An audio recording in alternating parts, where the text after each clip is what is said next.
podcast is intended for mature audiences. The views and opinions expressed are those of the panelists and do not reflect in any way those of the podcast partners, sponsors, or affiliates. Enjoy. There's only one Deontay Wilder. Sky's the limit, baby. BoxingVoice.com. We don't fight for rings and stuff like that. I don't fear anyone. En este deporte no se viene a jugar y no le tengo miedo a nadie. We don't come to play in this sport. I fear no one in this sport. Does that mean that you will fight Triple G later this year? Como lo dije en la pelea pasada, ahorita mismo me vuelvo a poner los guantes. As I said in the last fight, right now I'll put on the gloves again. ¡Viva México! Canelo wants to unify all the titles. When did you realize, Andy, that you could take his power? Because of the Mexican warrior that I am, I got that Mexican blood in me. So, talking about the Mexican style, I just proved it. BoxingVoice.com. Ain't no other sight in the game to see the Boxing Voice. Welcome back, ladies and gentlemen. Welcome back to another edition of the Boxing Voice Radio. I am your host, Nestor Gibbs, joined alongside Gross the Boss, and we're going to have the champ, the undefeated WBC heavyweight champion of the world, Mr. Deontay Wilder, will join us shortly. So if you're a Patreon, you can ask Deontay Wilder a question. If you're not, then I guess you won't get to ask him a question. But that's all right because, we'll ask some questions for you. Yeah. So this is what we're going to be talking, everything that has to do with Wilder. Hopefully we get some sort of announcement on this Ortiz fight. But yeah, whether or not he wants Ruiz, Joshua winner. Just a lot to talk about in general. Heavyweight division is popping. But let me head on out to Indiana. Dazn Production.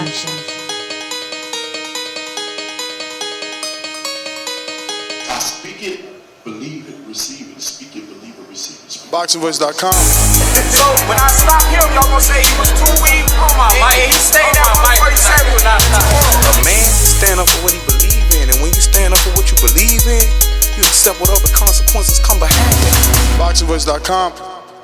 Yo, what up to everybody out there in the TBB universe? Sorry about that. Back with another one. And yes, we have the WBC heavyweight champion of the world on the show today. Also businessman, also entrepreneur, also father, also husband. Also the list just goes on and on and on. But we will be asking some of these tough questions today. Some of these questions that we need answers to, you know what I'm saying? And yeah. Welcome. If you're coming in right now, go ahead and smash that thumbs up button, man. It helps us a lot. But I'm going to head back to Nest right now. What's going on, Mr. Gibbs? So, what are you looking to get an answer to, champ?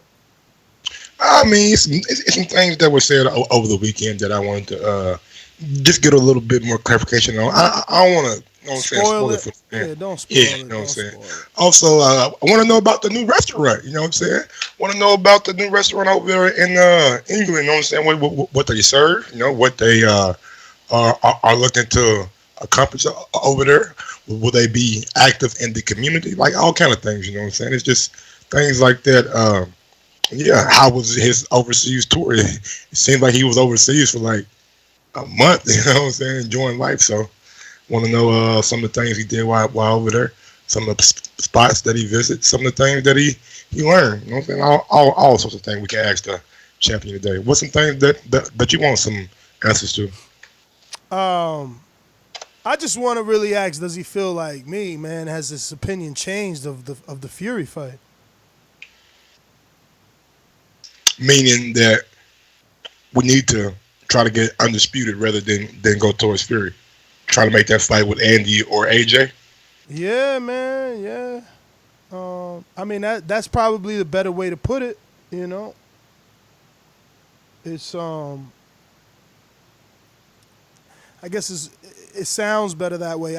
I just really don't, I'm like, does he take offense to anything that's been said, from the side of Fury?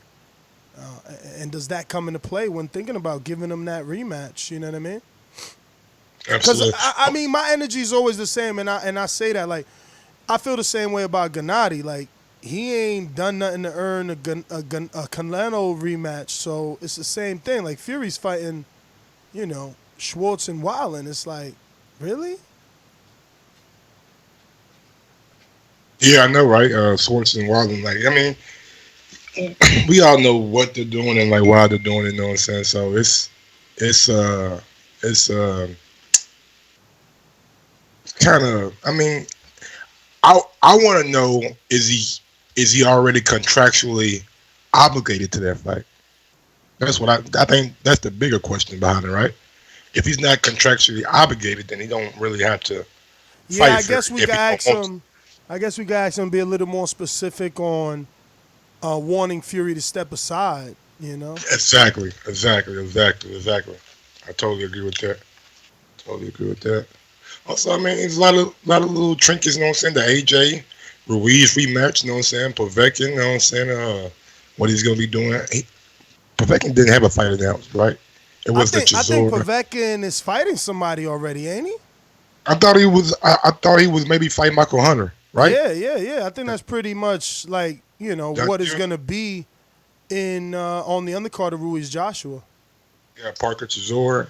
Want to know, does he give Dylan White the benefit of the doubt since there haven't really been any movement or stories on his failed VADA test? What's taking so long? Like, well, failed UCAD test. Yeah, I mean, I'm sorry about that. I do apologize. VADA did not catch him dirty. It was UCAD. UCAD caught him, but they let him fight. You know what I'm saying? So I asked him about that too. So a lot of things to ask him. I want to ask him why Shelly Finkel been so quiet. You know what I'm saying? I ain't never seen Shelly this. Finkel just did an interview about an hour ago with World Boxing News where I swear, when you think about somebody, that shit'll pop up on you like that quick. Go ahead. Yeah, he did an article about an hour ago. I didn't get through the entire thing. The only quote I read from Finkel was that he believes Fury will be okay, and he said this to them on Monday. And by okay, I mean okay and ready for the fight. The cut being okay. Everybody is worried about the cut. If you do a Google search, that's the biggest, worry. Fury suspended by Nevada, and one has to assume this fight is going to take place in Nevada. So his suspension will be lifted by like November 14th. But it's all a matter of how serious the cut is. Now, we've seen some quotes that say it isn't that bad and that it doesn't need a plastic surgeon. So he should be good because if he could start training in December, then he's got an 8-week training camp without a doubt. Absolutely. That's good that the Fury thing doesn't need a plastic surgery. You know what I'm saying? Surgery is not. I mean, I know it's plastic, but at the same time, it's not something that you want to go through. You know what I'm saying? It makes the skin a little bit more tender. So yeah, I'm glad to see Fury. I'm glad to hear him. All these positive reports come out, and big ups to him for giving his cut man a nice little cash bonus. You know what I'm saying? I fuck with that. If you got a cut man that was able to help Fury, you know what I'm saying, get through that fight like he did, even though I thought he was using a lot of Vaseline, but it is what it is. Got to put something in there to stop that blood. Yeah, I'm glad to see him rewarded for that. You know what I'm saying? Big ups to Fury for that. Yeah, maybe that starts a trend, man. So since we're waiting, I'm going through my videos here, and I seen a little short video of Adam Kovnacki doing some shadow boxing, but he recently tweeted something that was pretty interesting. You put in the pre-pro, right? Oh yeah. His thoughts on 4 UK fighters. I think it was a meme that he probably seen and he just reshared. Reposted, yeah. But it was AJ, Kelbrook, Khan.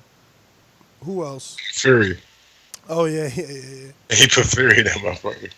I think he was taking a jab at Fury, to be honest with you. Yeah. I wonder what's up with Adam, man. He thought he was getting a Wilder fight. This year is definitely getting past the PBC heavyweights. I think he's getting past the PBC roster. You know what I'm saying? We've seen Adam once this year. Seen Leo Santa Cruz, a guy who I like to see fight, once this year. Seen Javante twice, but it's only been like one round apiece, right? You know what I'm saying? It ain't been no long fight. So, I mean, I we seen Charlo maybe once this year. You know what I'm saying? Hurd once this year. J Rock, even though he but wanted, Hurd is by choice, right? He was supposed to take the Julian Williams fight. Yeah, man. I like what PBC does sometimes, but it's just like I just want to see more, man. I think I'm getting too spoiled with like all the boxing that we're seeing every weekend. So I just want to see more and more and more and more. I know y'all just say not too long ago, like shit wasn't like this. You know what I'm saying? It was like maybe one or two cars a month. You know what I'm saying? You guys might see. Yeah, no, man. We got an abundance of boxing right now with all the promoters and all the streaming services. You know, even though we still get our lows. You know, like I think this weekend is a low week too, right? Still a name fighter fighting. You know what I'm saying? Who's fighting? Peter Quillen versus Angulo. Yeah, even though it's not up, you know what I'm saying? But it's still like Peter Quillen has a name. He has pedigree. Angulo been in there with Lara, been in there with Canelo, been in there with fucking Peter Quillen now. So I mean, and it was never supposed to be Angulo. Remember you reported about a couple, maybe like 3 weeks ago? No, it was supposed to be Caleb Truax. I just want Quillen to really whitewash this guy because Angulo, you know, people think he's past his prime. Peter can knock out Jalen Young Love, man. We seen what Benavidez did to him, so I think this fight might go to the distance. Wow, real shit. That I don't know, man. I don't think that would be good for him. No, I thought you said Angulo looked ready. You know what I'm saying? Like he's been training and shit.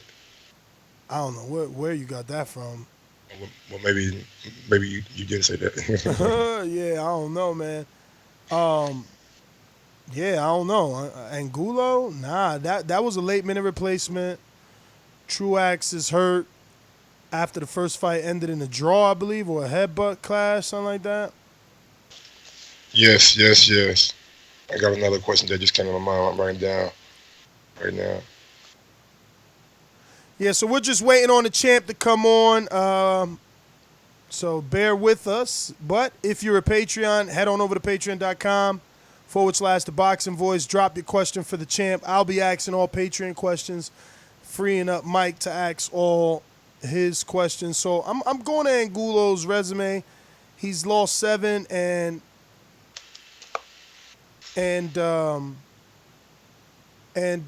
he's lost 3 of those by knockout.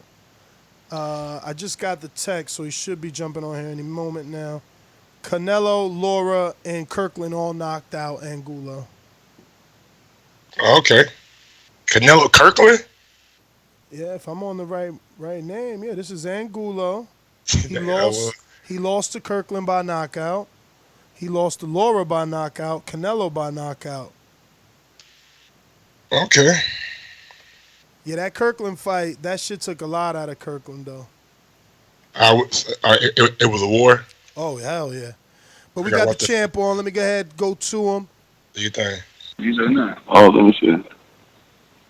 She ain't gonna grab some food. There's only one Deontay Wilder. Champ, what's going on? Go ahead, bro. I'm rolling. Yeah, we all know. Hey, what's going on? What's good, guys? How you doing? We're good, man. Happy to have you. First and foremost, just want to thank you, obviously, for taking out the time to come on the program. We know it's early over there. So I'm going to pass it to Mike and allow him to get into it. He'll be asking you his questions. I'll be asking you, obviously, the people's questions. Hey, what's going on, champ? Okay, sounds good. Man, hopefully everything's going good with you and yours. All is great, bro. All is great. I'm happy. You know, happy in my life, man. How about yourself? How you been, Mike? I'm blessed, man. Can't complain. First things first, man. I know there's a lot of people out there anxious. A lot of people out there asking, why don't we have a announcement for the Luis Ortiz fight? No venue. Well, I'm not saying no venue, but no venue has been announced to the public, and a date has not been announced to the public. Well, the announcement is coming. You know, just like any other announcements. You know, you want to do it on a certain platform and stuff like that. So, you know, the announcement's coming. We got a big fight coming up, and they'll hear the announcements coming soon, and they'll have you know, date and place where it'll be at. When So, you say you want to do it on a so certain no one has to platform, worry. can we expect that platform to be the Sean Porter versus Earl Spence pay-per-view? Yeah, most likely. I can definitely look for an announcement around about that time for sure. And then people can, get their arrangements in order. Booking flights and hotels and getting everything, situated. So, the time is here. We had to get a couple of things in order and stuff. Sometimes, I tell people like these things take time. Like I know as fans, like everyone wants to push things and want to rush, but things gonna come. Everything just can't come at a timely manner. It can't be just right then and there when we want it. Like things take time. Things take time to plan. Things take time to organize and get with other people and stuff like that. Boxing is a worldwide sport, so sometimes when you're dealing with people, especially when you're dealing with people overseas, like it takes a couple of days to hear responses and shit. So it takes time. And now it's the time, and I'm looking forward to Ortiz too, and looking forward to the whole, being one step closer to unifying the heavyweight division. There was a report that came out that said that one of the holdups could be maybe Fox or Showtime trying to bid and get that fight on their platform. How accurate was that report? I know they're definitely in the battle. You know what I'm saying? Which is it's always good to hear. Especially when you the man that they in battle for. May the best man win, and then after that we gonna go win the war.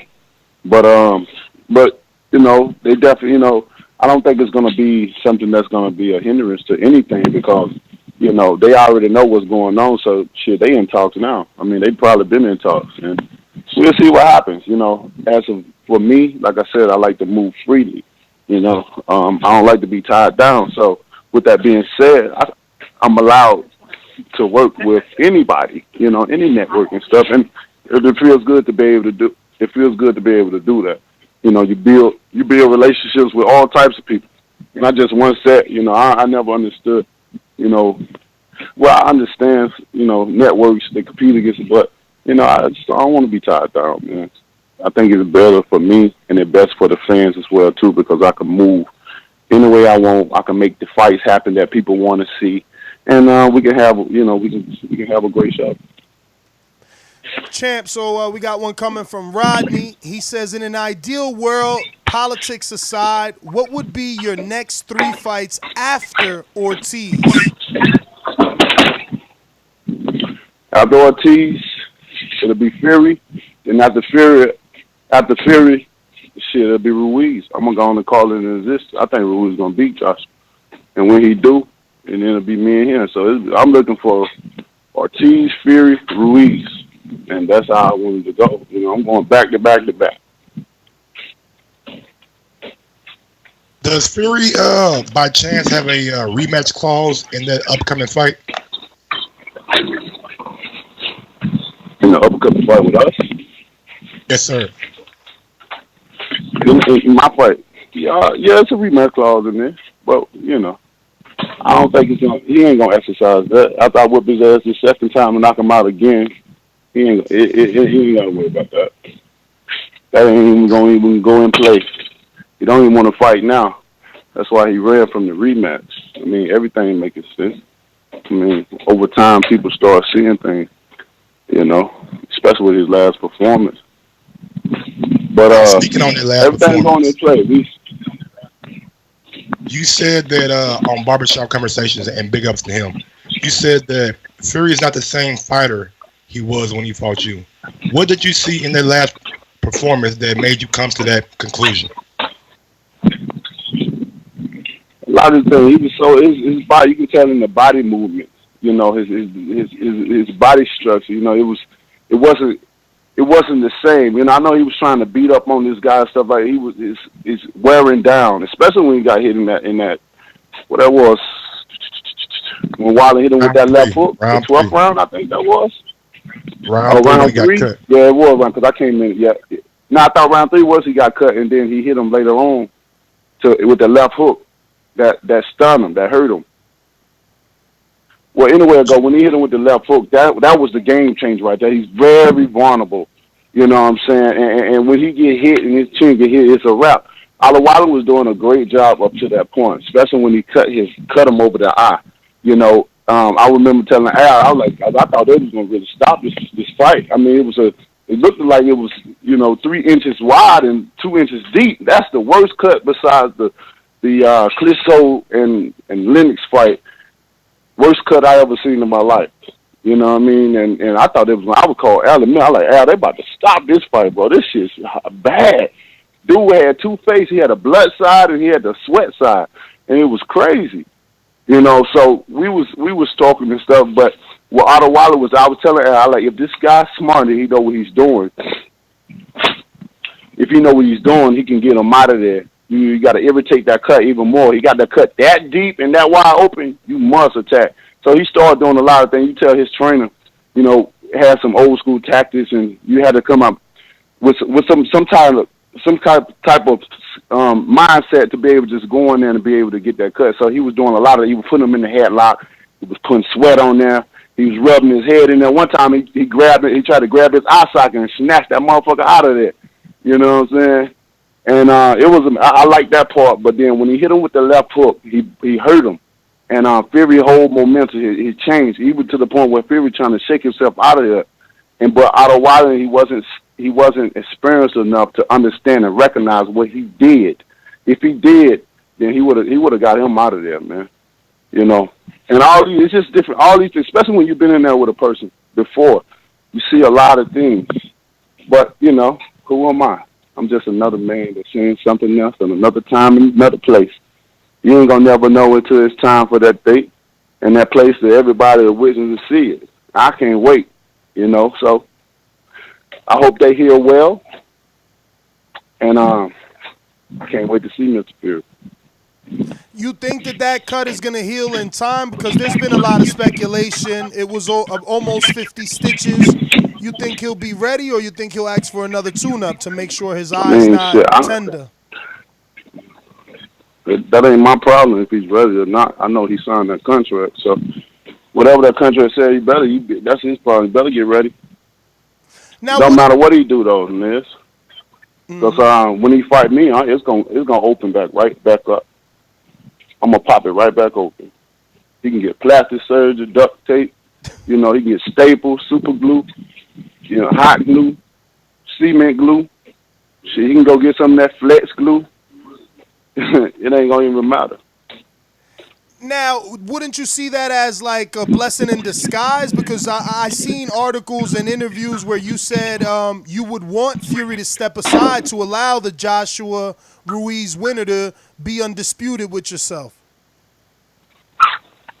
Yeah, that's, I would allow that. That is definitely one of my things. But if, we're not going to beg nobody to do nothing. I'm a warrior, man. I'm a king, bro. And my mentality in the ring is savage. It's up savagery. So if a man want his ass whooped at a point in time, then so be. I try to give him another road. I mean, I just really tried to give him what he talked about the first time. He already said, why don't, when we was doing the ring, why don't, you and Joshua, fight, and then I'll come back. I'm just only giving him what he asked for. Most of these guys get what they ask for. Now that I'm coming around to do it, you want to switch, you talking about something else, then okay, so be. You have it your way. Either way it go, baby. I'm going to get what I want. I'm going to eat. My time to eat is in the ring. So however it may come, shit, let it come. But when it come, I'm going to eat regardless. So, man, these guys with these tactics in this boxing game, they so prima donnas, They never, But, I give them, I let them, I'm like Burger King. You have it, what is Subway have it your way? Burger King having it your way? Shit. I thought they were both, oh, shit. Because both of them you having it your way, shit. But, but man, that's all I try to do. I just want to make the big fights possible. I just want to unify the division like I've always set forth doing and starting in this thing. And I'm trying to do it as quickly as possible. The kid playing something to say, they said, we finally had a unified champion, and he can be undefeated as that. A unified, undefeated heavyweight champion of what? That's been crazy. That'll be crazy. And since the last person had that was Lennox. But I don't think he was undefeated, though. So I'm really just trying to do that, and a lot of these guys see us getting closer. I think a lot of these guys they don't want to see me do that. They just hate. They don't want to see me obtain that glory, that victory, and have my hands raised in the air and say, "I fucking did it." That's all I want. That's all I want, man. I just want boxing to be great and stay great. Be great, stay great. And with that being said, we have to take part. We have to take part. We have to stand up, especially the ones at the top, bro. It's time out for that bullshit. Let's fight. Let's do the right fights. I know it takes time to build certain things up. I understand that. We understand that, of course. But certain things, especially like with these up-and-coming fighters, man, y'all got to fight some of the other up-and-coming fighters. Not just try to come straight to the champions and shit. You got to keep going. And if you don't get that, don't complain. Keep going. You shall have your doomsday. You shall, especially with me. Especially with me, you gonna sign your life away. Because I'm going to take half of it. I promise you that. Promise. I just want the best, bro. And this is what I'm trying to do. A lot of people may not agree with what I'm doing, then that's fine. This is my career at the end of the day. I'm going to handle it accordingly. If anybody have a other type of feeling, then may y'all pursue your career of happiness in this division. And good luck. Survive. And don't come in the heavyweight division. I'm just playing. You welcome.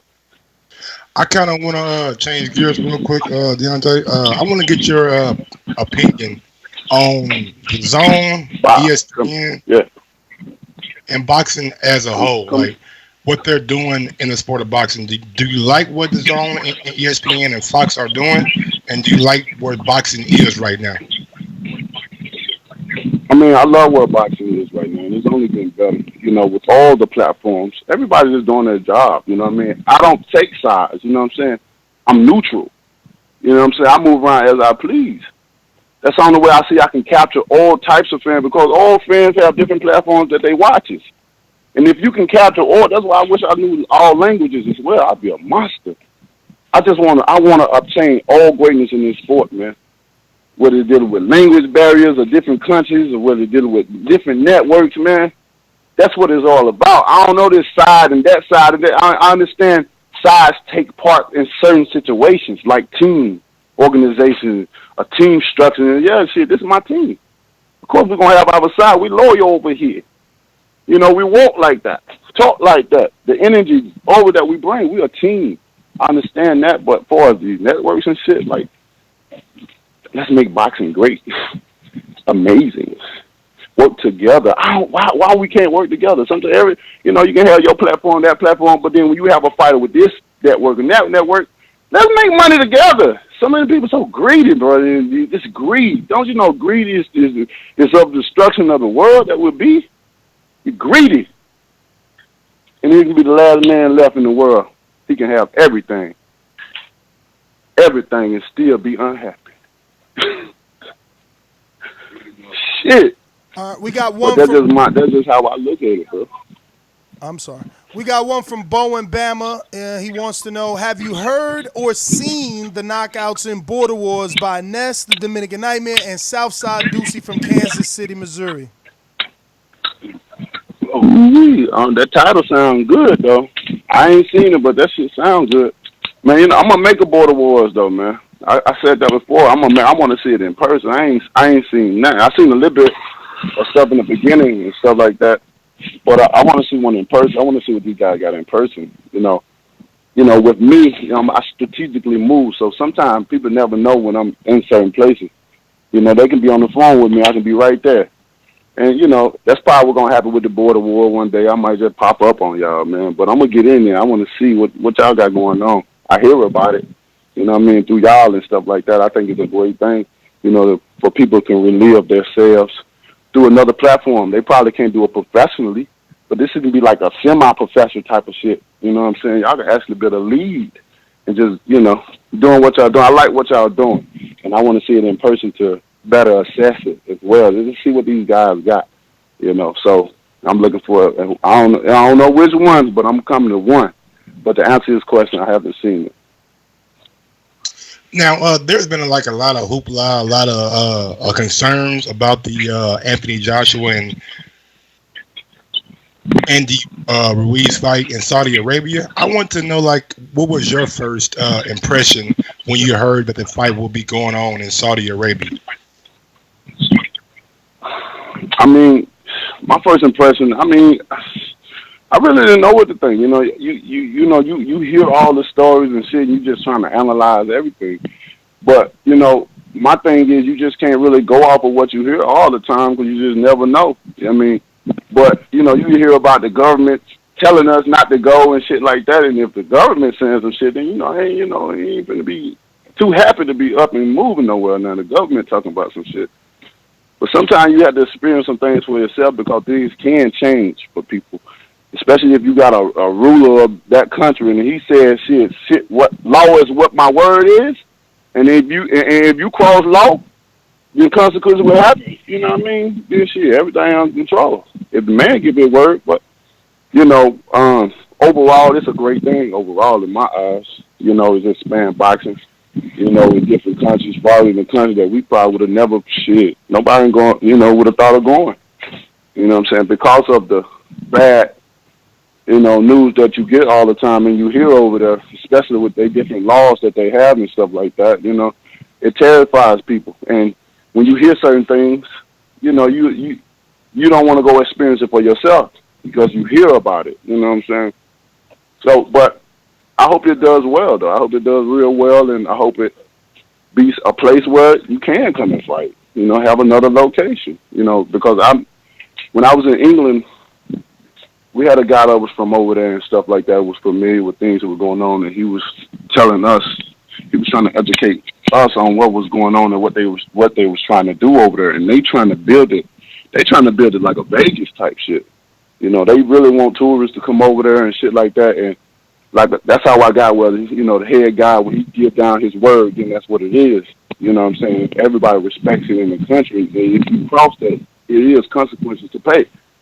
And they want to make it safe environment for people that they can come over and really be, comfortable with themselves in the country, although they got bad raps. And that's how it was given to me over there. And, I mean, if you were offered a fight over there and the money was right, would you take it? I mean, why not? If the money right, I'm going over there if I know I'm safe. You know what I mean? Like anything, the main thing about anything, everybody just want to be safe. You want to go have a great time and be safe. But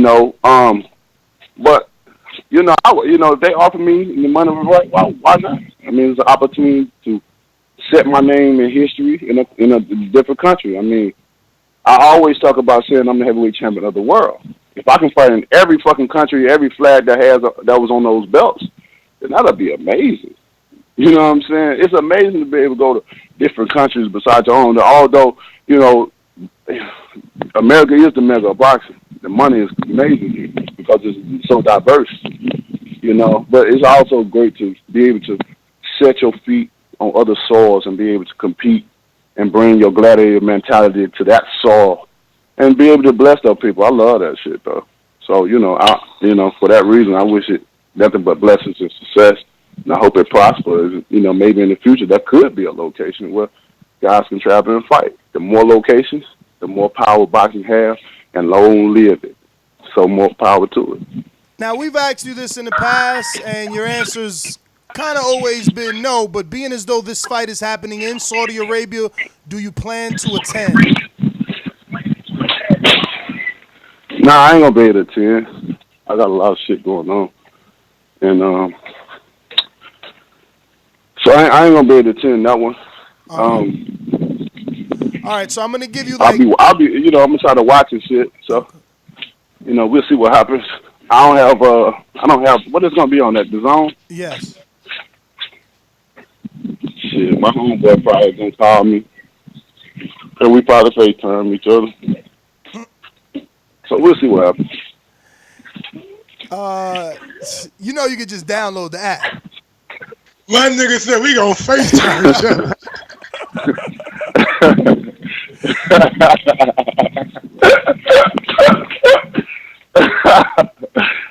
I be on the go all the time. I say that because that's been the routine ever since it came out. Like, I just never just thought about like just downloading it because every time the fight comes, somebody will hit me that I already got it on.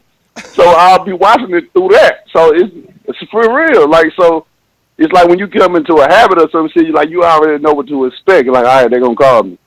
Somebody gonna call me when the fight on shit because I didn't even know the Fury fight was going on. I didn't even know the fight was happening. I didn't even hear nothing about it. I totally forgot. Somebody called me about it. You watching the fight? It's on the app. Cause I got their app downloaded, and then we do what we do and shit like that, and I watch it. You know what I'm saying? And that's how I knew about it. People always learn me because so much shit go on. So, I'm gonna keep the tradition alive. Shit, why change it? All right, so obviously Border Wars is hot because we just had that fight Saturday. So a lot of questions are Border Wars. So I'm gonna read them all, and hopefully you can get to them. And so Joseph in Texas obviously says, "How are you, champ? Greetings from Texas." And he wanted to know, did you check it out, and would you be interested in hosting it in your gym? Then we got Eddie in Las Vegas, who says, how possible would it be for you to ever commentate a Border Wars event? Then we got Dr. Mofongo in Long Island, New York, who says, greetings, champ. The last TBV Appreciation Night I attended sadly lacked the presence of the Bronze Bomber.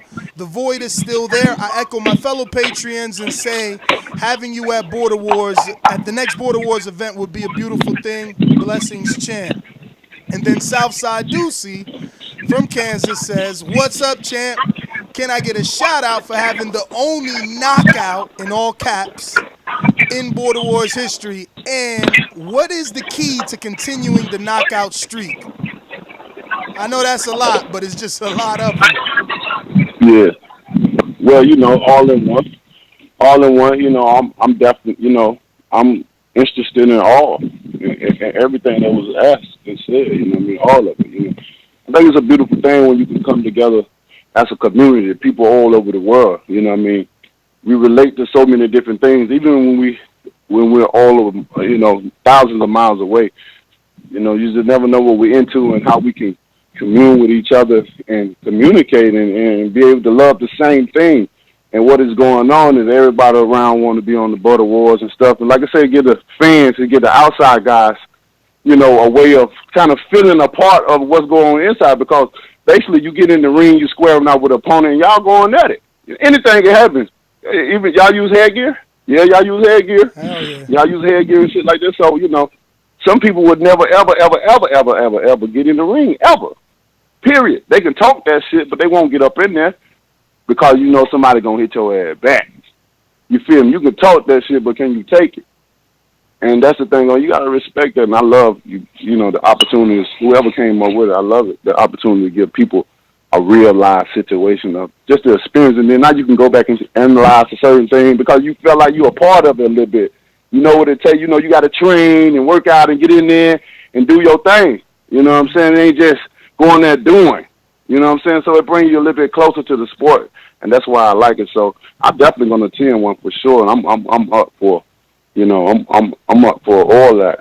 And what's the guy that got the only knockout? I love knockouts. Southside Deucey. What is his name? Deucey? Southside Deucey from Kansas Southside City, Deucey, man. Southside Deucey for Kansas City, Missouri, bro. Continue to do what you do. Much blessing and success, and may you live on forever, baby. Continue to do it. Like I always say, speak it, believe it, receive it, and it's yours. And the baby, just to keep that up, man, it's just a mindset, bro. How you did it the last time, you do it again the next time. Simple math, and that was confident. And if you didn't build that from knocking him out this time, maybe the next time you get that knockout, you can be like, damn, this shit real. And you continue doing it. But when you go in battle, you say you gonna knock his ass out. Tell him. Look him in his eyes and tell him. But you got to believe in yourself, though. You got to believe so hard that you feel the flames in your chest, and you know it's real. You just can't wait. Like, you know it's going to happen. You just waiting on the opportunity. You just waiting on that time, that date. And when it do come, shit, you deliver. Sign and seal. And then you deliver. Jordan Baker says, how is your daughter, champ? Does she live a normal life, or does she still deal with a lot of complications? And do you have that challenger with the butterfly doors? Yeah, I still have the challenges with flat doors. Yeah, that's my baby. I'm about to turn it into it. Like I'm gonna put a wide body kit on it and stuff and change it up a little bit. And my daughter, thank you for asking about her. She's amazing. She's doing amazing. She's 14 years old now. She's been through a lot of different things in her life, a lot of obstacles and courses, she had to go down.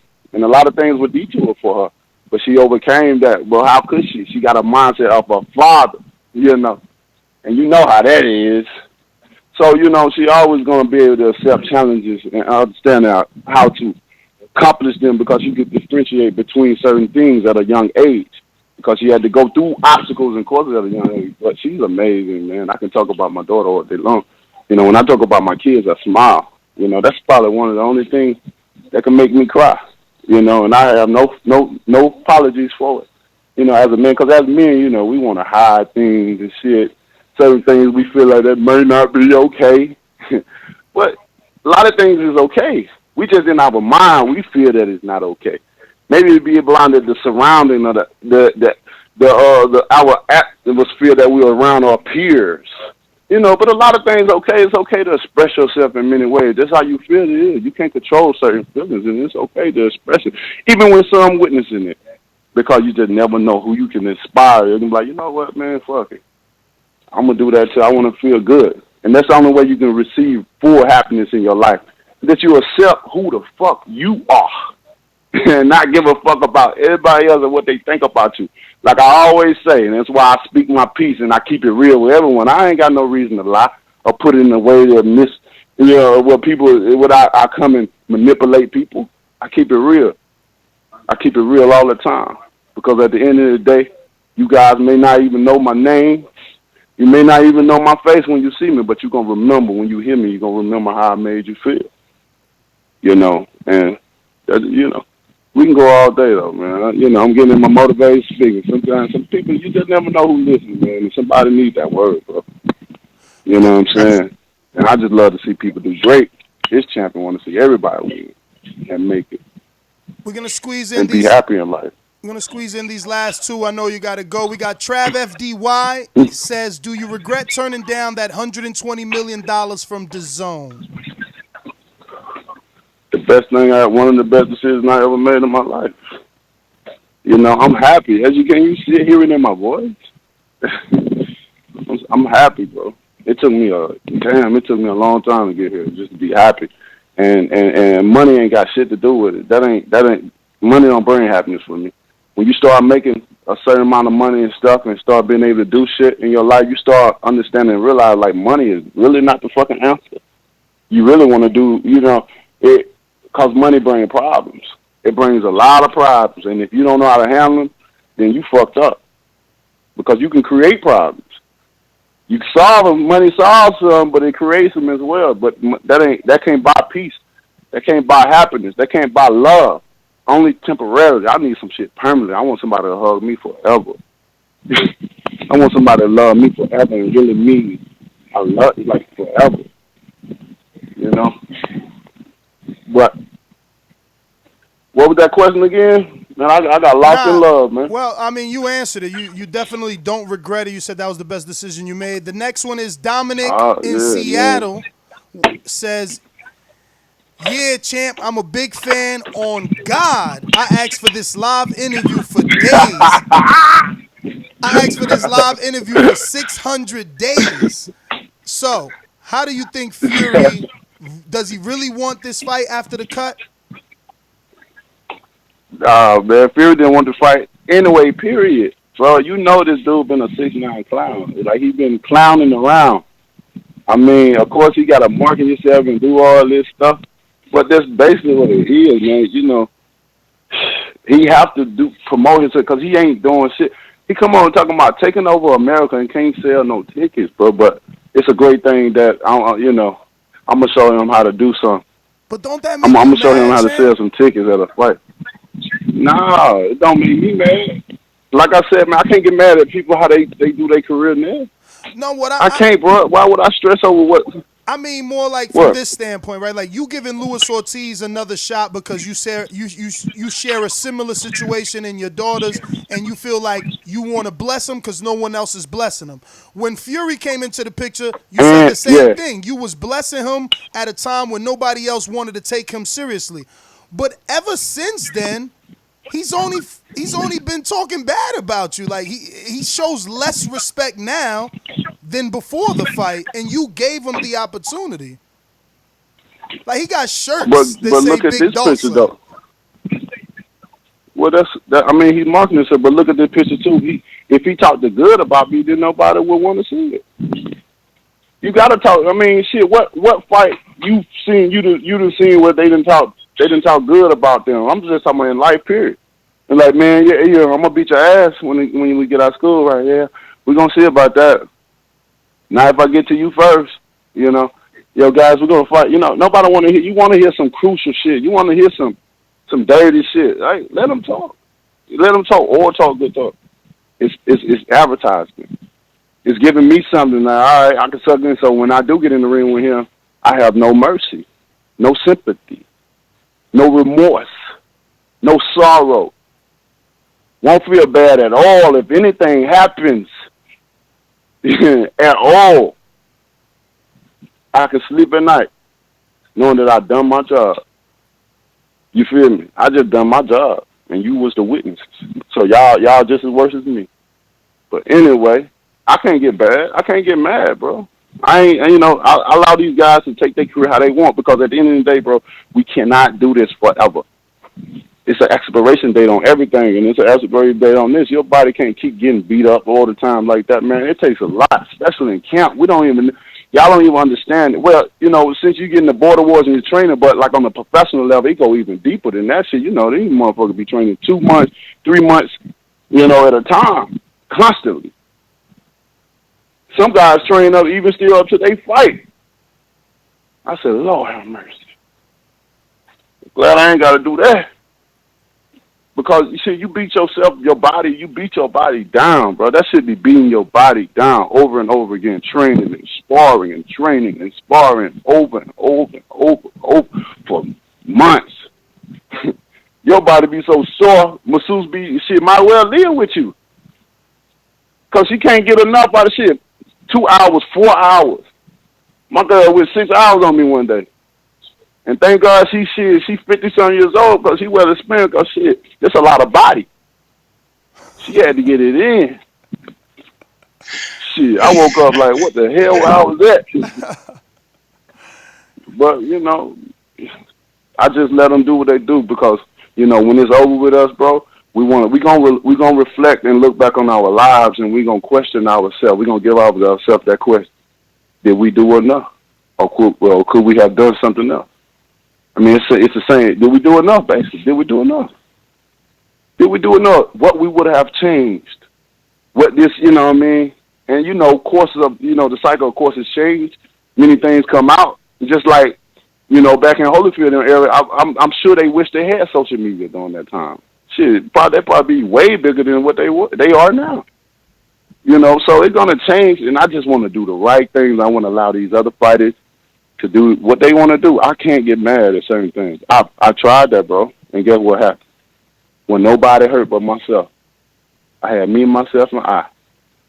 That what I felt, nobody else felt. But probably some part of my team, but they could never feel what I felt because I'm the one that is getting done too. I'm the one that's losing the money. I got to feed the family. So they can never feel what I feel, but I also had to understand, like, I can't control that. So what I can't control, I can't put too much feeling into it. I'm human. So I'm going to react as humanly as I know. But shit, as a mindset that I have as a king, as a warrior, as I got to keep going, as I've been getting in the mud, like I said, I got to move forward. I can't let this negative energy hold me down. I got to keep going. And that's what I want for these fights. I want to get the world the best. The best. When I say I'm the best, I want it to be I'm the fucking best. Hands down. Ain't no questions, ain't no ties, ain't no second close. I want to be in the race miles ahead of them. And that's what I'm trying to do. That's all I want. My plans are so huge, and like I say, the sanctioning fees, they ain't got to worry about losing money because we know it's all about money, money, money, money, money, money, money.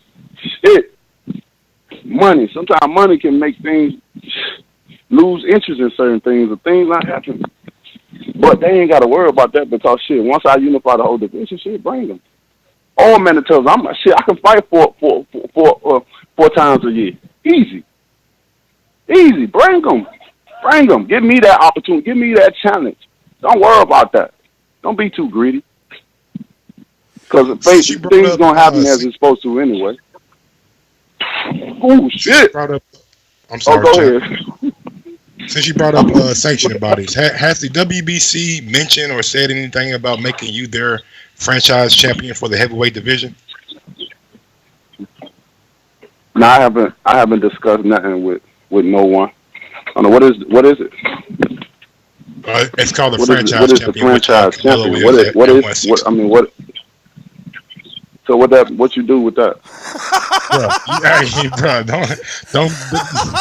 I'm serious. I just know the WBC got this thing called franchise champion, where they elevate their normal champion to a franchise champion to make them like their poster boy or like a face of the sanctioning body. So when you become the franchise champion, you giving up a belt and then receiving one or something? You give up the real belt and then you get another mythical belt like the lineal, and you don't get any mandatory. A more magical belt than the real belt? No, what it really is if you understand the WBA, that's exactly what they did, but only for Canelo. So like WBA got the super champ, which is Pacquiao, but then they got a regular champ, and then they even got a gold champ. So it's just confusing. Oh, shit. See what I'm talking about? And that's what we got to eliminate. We got to stop the confusion, bro. There's too many belts going on. And I'll tell me and Maurice had a conversation about certain things. He know I express myself well and how I feel about things. That's what makes me the person that I am. I never be fake with no one. I don't want them to be fake with me. That's how we come with a better understanding. But there's definitely too many belts, and I don't understand why so many belts. Because it confuses people. And it confuses people. We need something simple. I like what they call simplicity. Yes, sir. You know? It's something simple. That's the finer things in life. When it's very simple, that's how you enjoy life, bro. Life is so beautiful when it's just simple. My life is simple. Although I can do what the fuck I want to do in the world. It's simple, though. I'm going to go ahead and cut in because I know you got another interview scheduled, and I know you're a great guy. You'll talk to us forever and kind of run over on your other interview, man. So I don't want to hold up your schedule. Do want to thank you for the time. I'm the boss, Nez. I'm grown. I'm the boss. I'm the daddy. Well, let's talk then. Let's talk. Talking about. Hey, I gotta respect. I'm grown. I'm the daddy. All right. Well, Mike, take it away. I know Mike got a bunch. A big thing has been spoken of, like about your weight. You know what I'm saying? 209 for the Fury fight, 215. What is the target weight for the Ortiz fight? I'll probably be in my 30s. I'll probably be 230, sir. I mean, I've been going to bed at about 230, 233, waking up at 228. So I didn't even start camp. And so when I get into camp, I got a great nutritionist, and we eat like 6 meals, 3 proteins and stuff. And I think the last fight with the Brazil, it just, I don't know if it's due to age or whatever, but some shit stuck. I think because I was eating all them meals, I ain't never had to do that with my stomach inflated so much. Even when I wasn't hungry, and that's the hardest time to eat when you ain't hungry, I still had to stuff food in my mouth. I cannot tell you not one dish fucking tastes. It's just a dedication thing. You just eating. You got to be motivated. This is the plan. This is going along with the plan. So by all means necessary, you got to do what you got to do. And, I was doing what I had to do, and it was crazy. And I think it just, I don't know. We'll see, though. But I think I'm going to come in the 230s when everything over with. Because when I fought him the first time, I was very sick. I had the flu, bro. I was very sick. I only trained 2.5 weeks for Ortiz. You know, 2.5 weeks. That's all I had. All right, we got Carlito in the UK says, "What's good, champ? Hope you and the fam are good. Let's say AJ beats Ruiz in December. Would you ever contemplate leaving Al Heyman and PBC if it meant you could get 2 shots at AJ for undisputed?" So, pardon? Yeah, you probably didn't want Could to you hear repeat that one more time, bro? He said, "What's good, champ?" Yes, I want to hear it. He said, "What's good, champ? What's up with it? Hope you and your fam are good. What's up with it? Let's say AJ beats Ruiz in December. Would you ever contemplate leaving Al Heyman and PBC if it meant you could get 2 shots at AJ?" Hell no. Why would I leave Al? We ain't leaving Al. Never. That's my team. That's my family. You know what I'm saying? You don't break family just because a situation opened up. That don't mean shit because shit. We gonna get to where we got to go regardless. Period. No matter what. And we've seen the situation, the dynamics of boxing change dramatically. Like every time you turn around. I ain't worrying about that because that's just a hope and a wish. What if? You know. But what if, even if? Never. We ain't leaving, man. You know what Al has done? People don't understand what Al has done for fighters in this sport, bro. They don't really understand. Al is more than just whatever he is, manager, advisor, whatever. Like, he plays a lot of hats in a lot of people's roles. I mean, a lot of hats in people's lives. You know. Al is an amazing man. And if he was something else, I would tell it how it is. I tell it how it is, no matter who I work with. Because at the end of the day, you work for me, bro. I pay you. So I have no reason to just say that Al is amazing, man. Look what he did to Ruiz, bro. Look. Bob Arum had this man starving, bro. Had him out. This dude about to get put out of his house. At least that's what the report say. That's what I hear. Dude was finna get evicted. Got kids, man. It's always hard for fighters, bro. He said he missed the mortgage payment. And someone, come on, man. And I know how that is because I used to have to go 3 months without paying my mortgage sometimes. I paid on that last mortgage. It's so much shit, bro. We go through a lot. And the bank was just, because 3 months is way too far. You feel me? And, you know what I'm saying? Although you getting penalties and shit like that, but the bank, they just loved me. They knew who I was. So, they was just early on in my, coming up. But, like, we all have it. We got our story. Everybody got it, man. I got a lot of shit, man, I've been through, bro. Coming out the Olympics, only won medal for America and shit. Wasn't an Olympic sensation. Basically, I just went to the Olympic shit to get a good signing and a major promoter, to get me out there. But that's about it. Got a good couple of thousand signing bonus. That's about it. And a good major signing bonus. And guess what my black ass went? Right back to the bottom. With a major promoter still fighting at the bottom. I still had to work. Man, shit, this is going to be a crazy move. I still had to work at the bottom. I ain't became no superstar and all this. And I still had to work grind. So you got to understand. And I don't apologize for my demeanor and my attitude, the way I bring it to boxing. I'm unapologetic to it because I am who I am. I know what I stand for. I know what I represent. You feel me? I know who I am. It's tough in this sport. Y'all should listen to these fighters, bro. It's tough in this sport trying to make it. And Al took this man and seen this man an opportunity where Bob Arum made this man a star. That slave mentality shit, man. If anything, help this fighter. This is your fighter. Come on, bro. You know how hard it is. Then you gonna let this dude starve. You didn't even see the potential in him. He was a star, but he was dull. All he needed somebody to wipe him off, to dust him off. He had the potentials. But someone, another man tries, another man tries. You know how that go. So Al seen the opportunity and blessed that man like he always do, gracefully. How many people would give a man $750? And we talking about K? Come on, bro. Ain't shit. You might well. That's like signing somebody over for credit. You know he ain't finna give you. You know, can you be my co-signer? Hell no. Hey, this man gave him $7K to get out of the contract, and then man, bro, that's already right there. Tell you about his heart right there. I ain't even got to say nothing more. I should have started out with that. We could have saved time. I want to know your opinion about the whole Dylan White situation. We haven't really got the sample yet. Where the B sample at? God damn it! Where is the B sample? That's what we need to know. Go ahead. Take it away. Oh, go. I'm sorry, Mike. I'll just interrupt you, man. You made me excited because you started with that Dylan White. But shit, we still trying to find out what the B sample at first off. To even answer any other questions, man. We want to know what the B sample is.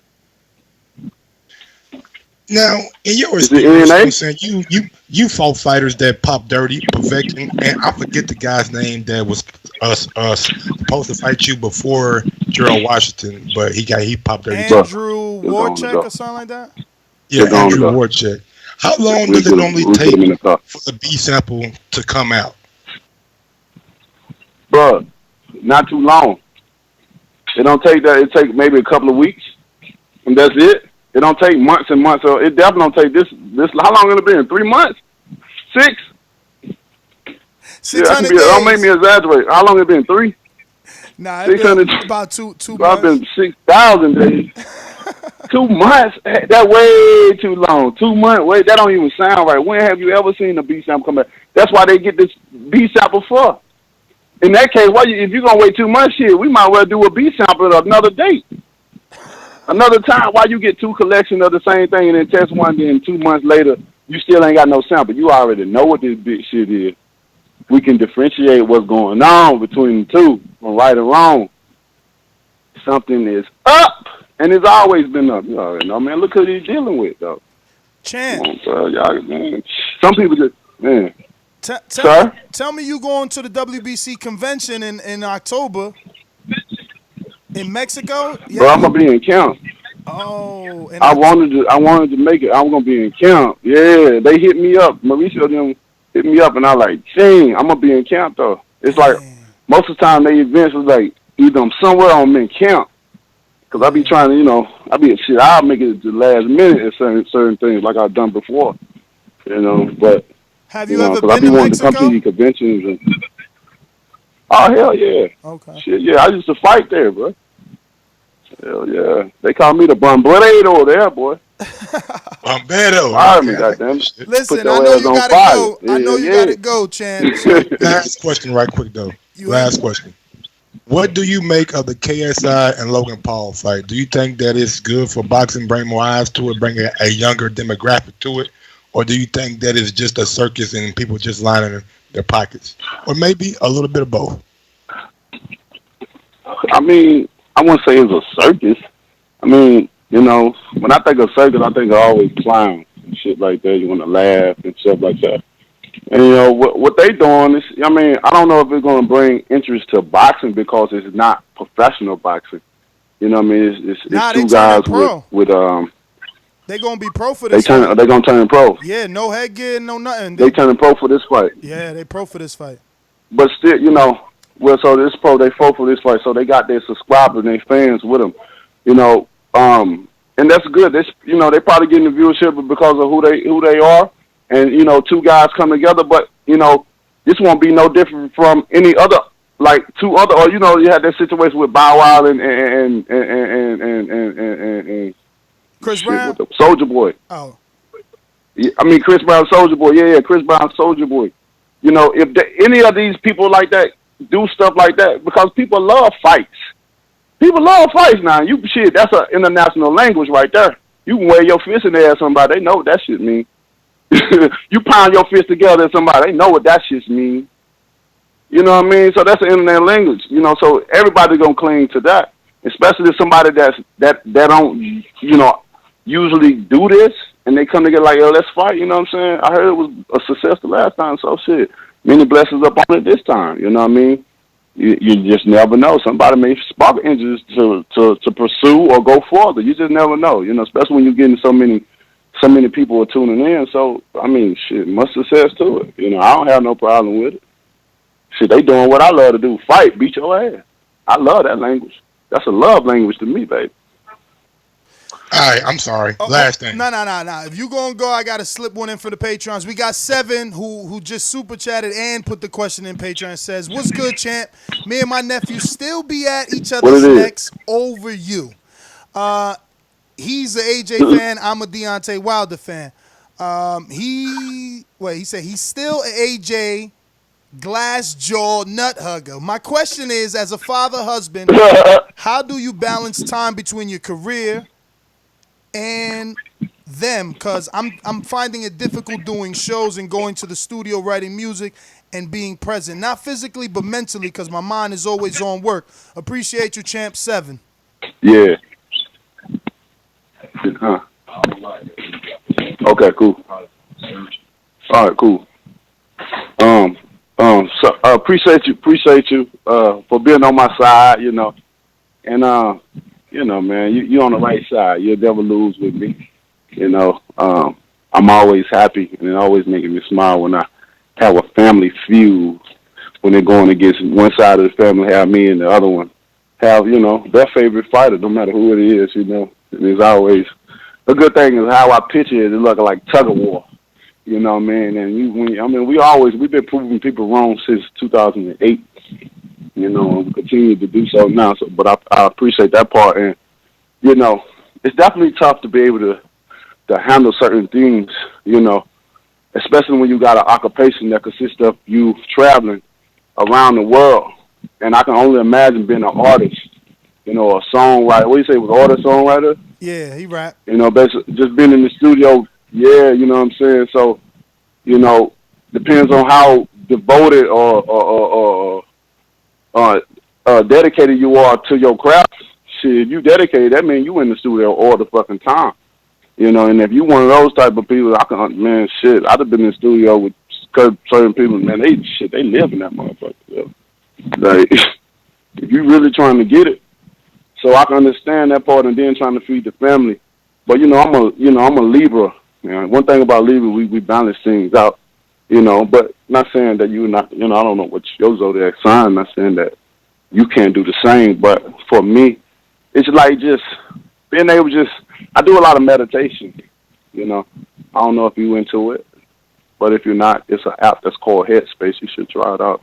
It'll show you like some type of formation of how you can start out, because it's different formations of meditation. And what meditation does, it clears my mind. It allows me to really think and go into deep thought, although I'm a deep thinker as is, you know, but it allows me to just really calm things down. I can be a room full of 1,000 people, and I can focus myself and be among just whoever I'm talking to, and I can see that everybody else is just a blur, and our conversation is what it is. You know, but that just take a skill. Everything is take a process to being able to do certain things and stuff like that. You just got to find what works for you. I don't know your timing and stuff like that, but I know, you know, I've managed certain things in my time. And like I said, meditation has allowed me to clear my mind, so maybe to recognize and understand what I have, and what I have, I work with it. You know, whether it's the kids or my career or traveling somewhere, you know, I make sure I organize everything. You got to be organized as well. And if you're not an organized person, learn that skill of organizing, you know, being organized. My father, you know, used to make us clean up every weekend, talking about spring cleaning. Every weekend was spring cleaning. So we built the trait. I feel, you know, cleaning is a trait. It's a survival skill, being organized, being able to know how to do shit. Until this point where I still clean to this day. Sometimes shit, I get out in the yard and pressure wash the patio, go to the pool side and pressure wash that shit. You know what I mean? May mop the floors sometimes and shit, go wash the cars and shit. I love that stuff. I mean, you know what I mean? I'm like, my daddy ain't instilled that in us for nothing, so we can get lazy. Easy to pay. Yeah, you got people to do certain things, but I dare not to get lazy. No, not this one. You know. But hey, since you brought up, that's what I advise you, you know. I want to ask him, like, since he brought up like power washing and like cleaning and all that stuff. Last time we were down there, y'all were like clearing out that side. I was trying to see how is that coming along. Oh, the house. Yeah. Oh man, it's coming. Yeah, it's coming along. I'm gonna be building for the next 2 years down here. Man. It's beautiful, man. It's crazy. They just finished up the pool and stuff, so they're working on phase. They got a phase 2 and we got a phase 3. Phase 2, 3 and a half, I would say, because some else is just transported over and they fix it up. But that's like the cats, and my cats got their own big ass deluxe cabin. You know what I'm saying? We're gonna fix it. We're gonna put like artificial trees and shit up in there, and they just do whatever they want to do. When you say cats, you're talking I about got some lions, wild, right? I don't think y'all didn't see. I got I got some F1 Savannahs. I got some Savannahs. They like 75% serval and the rest is domestic. The servers are African cats. That's rich people talk right there, bro. I don't know what the hell a Savannah is. Yeah, me neither. Yeah, they get like 5. They get like 5'4". They get like the at 4 years old they reach their full 5'4". That's like almost a 2-year-old. They can on their 2 feet. They stand up and they jump 10 feet high in the air. Yeah, but they got dog temperaments, so they like dogs.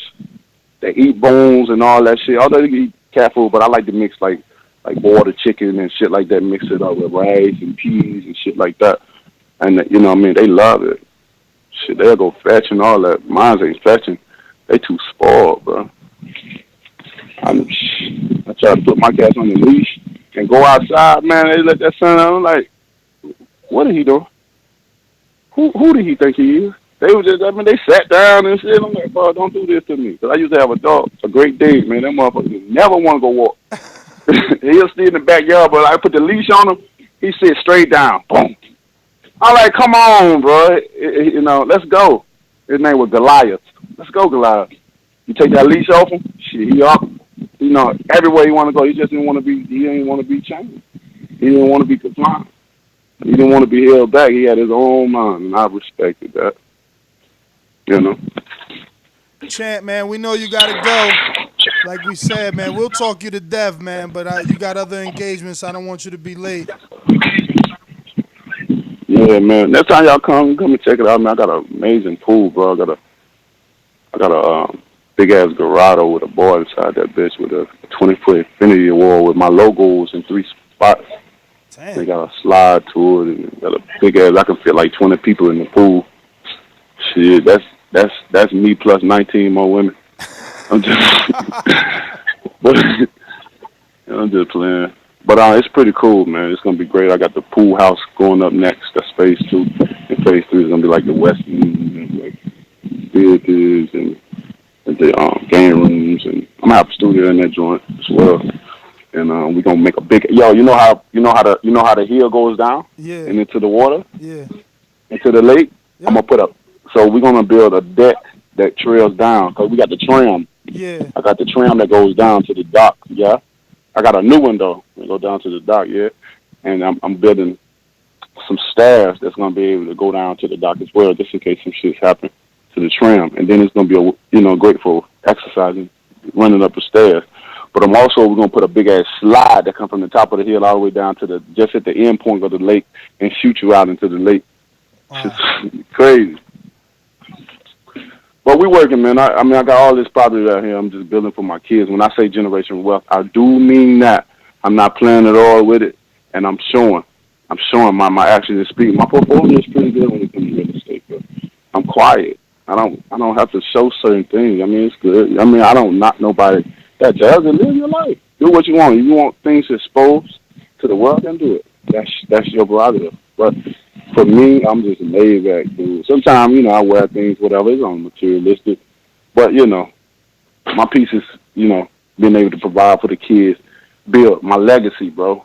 I want my legacy, my name to be left behind for my kids, so they can be proud and say, my dad did this, my dad, just like they call my name every day. And that made me go back to the guy that judged and trying to balance out the two. You'll get there. Just to continue to try ways and figure out certain things. Just don't try it one way, because when you're dealing with career and family alone, it's going to change up. Your kids grow and they get so intelligent and want to do more things and get so active and stuff like that. And it's just crazy. And sometimes you're gonna miss shit and don't feel bad. It's gonna be okay. Cause when you spread your love to them, next time you see them and stuff, they understand. And the older they get, the more they start to understand, and they'll love you forever. That's why I love kids. They're so pure, and they give unconditional love. You know, a kid will love you even if your breath stinks. They'll tell you though, but they'll still kiss you. They'll hug you. They'll be right there by you, even follow you. They'll get on your ankles and let you drag them when you walk. They won't let you go. And you tell them, Daddy a good daddy? You say, no, Daddy, you a great dad. You know, it make you feel good. Kids make you feel good. You know what I'm saying? Love being a father. Love being a father. Nothing like it. No one job in the world right there. So, shit, when it's something that's dear to you and you value it, you appreciate it, you going to make time. What the saying is, we make time for what we want. Absolutely. That goes in that line. But I appreciate you guys, man. Love you guys, man. Continue to do what y'all doing, man. Continue to talk about boxing. Keep this sport alive. Continue to stir up the news. I know everything can't be true, but it's sometimes y'all be on to some shit, sometimes y'all don't. And it's funny. But it's all, I love to talk. You know what I mean? Sometimes y'all know what you're talking about, sometimes y'all don't. Sometimes I agree and sometimes I won't. But sometimes I may even text you and say, all right, motherfucker, say some shit, play it again. Straight up. I done got on mic here before. Like, Mike, don't be hating, motherfucker, nigga. But I had to text you, Mike. Hey, man, you still my nigga, man. We ain't got to put that out there. But it just goes in the line of what's understood don't have to be explained. You know what I'm saying? For sure. You know what I'm saying? I love how y'all express yourself. That's why I like, because y'all guys do not be biased. You know what I'm saying? A lot of people may think it, and you may speak of a nigga to call Ness, a fan of mine and shit. But shit, everybody got their favorite fighter. What's the difference between somebody else coming in and calling you a fanboy, him? And it's okay to be those things. That's showing love. And when people hear it, I like, shit, you a fanboy of me? Shit, hey, but that's all love. We love, that's fine. We love to be loved, bro. And it's okay to be that. You know what I'm saying? It's all right. Because they the same with they people. And sometimes I don't agree with everything you say. Some shit I be thinking you be talking bullshit. Especially when it comes to certain fighters and certain situations. Or I should have did this and did that. I mean, what the fuck you talking about? What I should have did, nigga. You know what I'm saying? But, it's all out of love. I never interrupt nothing. I never have hard feelings on really nothing too much. For nothing, because at the end of the day, it's all opinions. It's all good talk, and it's all about boxing. And I appreciate it. That's with all the channels. I can't get on everybody, like I said, on Fred's channel. My energy don't go towards everybody. I can't challenge that towards everybody. My energy is already sucked so many other ways every day. But I do like to release it to who I like to release it to, and I think it's been doing a damn great job with the platforms that I've been doing it on, and I will continue to until further notice. I appreciate you guys. I love you guys. Even love the listeners. Continue to grow. I hope the channel continue to grow. Hey, shit, go you heard the man. Click the like button, goddamn it. But hey, I don't want but you know what? I got to comment on that too, because I hear everybody say click the like button, click the like button. But they do got to come in and see what they like before they buy it now. They got to come in and listen and see if they like it before. You can't just come in and click the like button. You got to see if you like it first. I can't come in. I ain't going to just come in because I'm clicking like, but I might not agree with the topic. I don't like this shit. So, y'all exercise that a lot, but we understand. And if you like what you're hearing, click that motherfucking like button, goddammit. Until next time, I love you guys. Peace. Champ is out this bitch. Peace. Yo, man, how could you not love that guy, bruh? So real, man. So real. Like, yo, what if I don't like your topic? Yeah, man. Great guy, man. Crazy, man. Appreciate that time. And that is why he is the people's champ, man. People's champ, man. You don't get no realer than that, bruh. If it do, goddamn it may be artificial. Yeah, man, that was a good interview. Yes, sir. Hey, but if you are listening right now and you know what I'm saying, or made it this far and you like what you heard, like Deontay said, smash that like button. It helps with the visibility of the show. If you want to go one step farther, head over to the patreon.com/the Boxing Voice and check out Border Wars, man. But if you sign up for Border Wars, you got to get that $5 tier.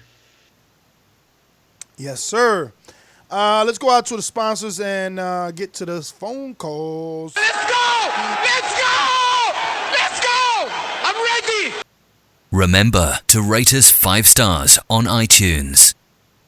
These calls are brought to you by El Camino Electrical Services, experts in electric vehicle charging stations. For consultations and turnkey installation, visit us at elcaminoelectricalservices.com. Mr. PBC, baby. Last time I checked, I was the man on these streets. They call me Residue Ali. Yo, what the fuck was good? Hey, that was the best interview I've seen Deontay Wilder do on YouTube with people talking about boxing.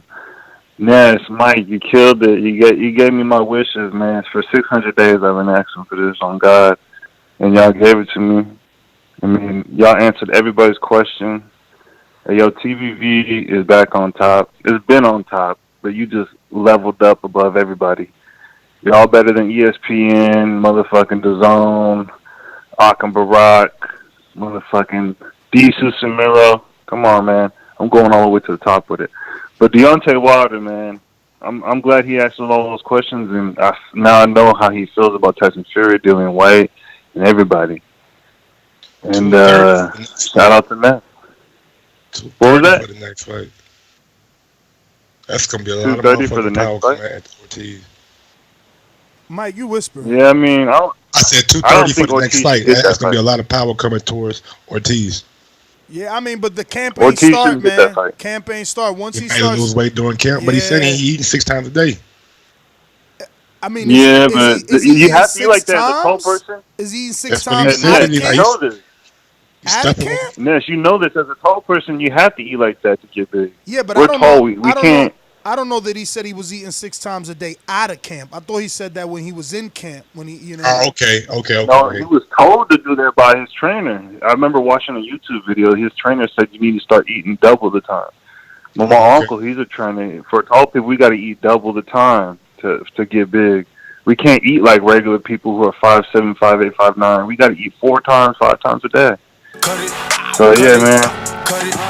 Trying to eat that much a day. You know what some shit nigga that stuck with me, nigga, what he said, bro? I was nigga, and I had to make a motherfucking post on IG. What? Nigga said, you don't leave family just because a situation opens up. We going to get where we need to regardless. Yeah. He just said that right now.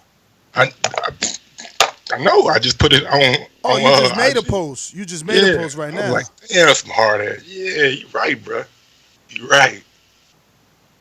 Yeah, man. Listen, it's about the grind, man. Like, you don't want to make it to the top without your peoples. You know, because then you can't party. Is, you know, like anybody that travels, like especially from the inner city, if you travel, you know, it's like, yo, it was always so hard for me to find one, fuck 2 friends, but one friend with a passport, a male friend. You know what I mean? Like, yo, Mike, let's go to DR. Let's go to Pet. Man, dudes don't be having passports in the hood, man. Sure ain't got one.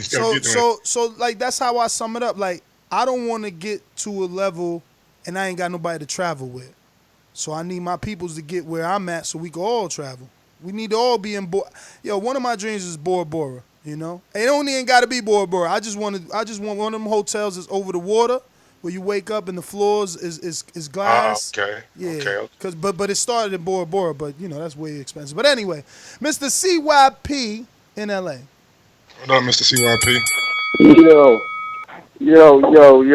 We here. We in here. It's the Bomb Squad community, man. I appreciate y'all. You know what y'all did. Y'all let them talk. Y'all embrace with him. Y'all talked about family. Like, that's some real shit. That's why I fuck with him on a personal level, because he the man. Excuse me, I'm working out. But I have one thing to say. People in the chat. You guys need to get a fucking life. And I'm going to give you some advice. The easiest girl to get with, the easiest woman to take, is the girlfriend of a hater.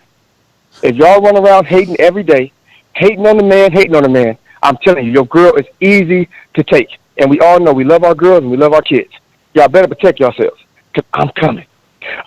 Bomb squad! Let's go. I'm out. That nigga is funny, man. See, that's true, man. That's true. Rabuski says they say it's lonely at the top. That's true if you don't have to share your success with. If you don't have anybody to share your success with, and it's true, man. It's like, yo, but that's why you see who he rolls with. He's rolls with the same people he's been rolling with forever. You know, he got his family, and that's why he said he not leaving them. And you got to respect that, man. Got to. Respect it, bro. Brandon in Cincinnati, talk to me. What up, Mike? What up, man? Shout out to you guys for the interview. I don't agree with CYP on everything, but I agree with him on that. All you hating ass niggas in the chat. Yeah, it's easy to steal y'all girls, especially when you're young, flying, handsome like myself. So shout out to him for that, Jewel. Shout out to the champ for coming through. Speaking his piece, I didn't really get to hear the whole interview. I heard, a couple bits and pieces. I always love when a guy reiterates that ain't no side of the street in boxing. Make fucking fights.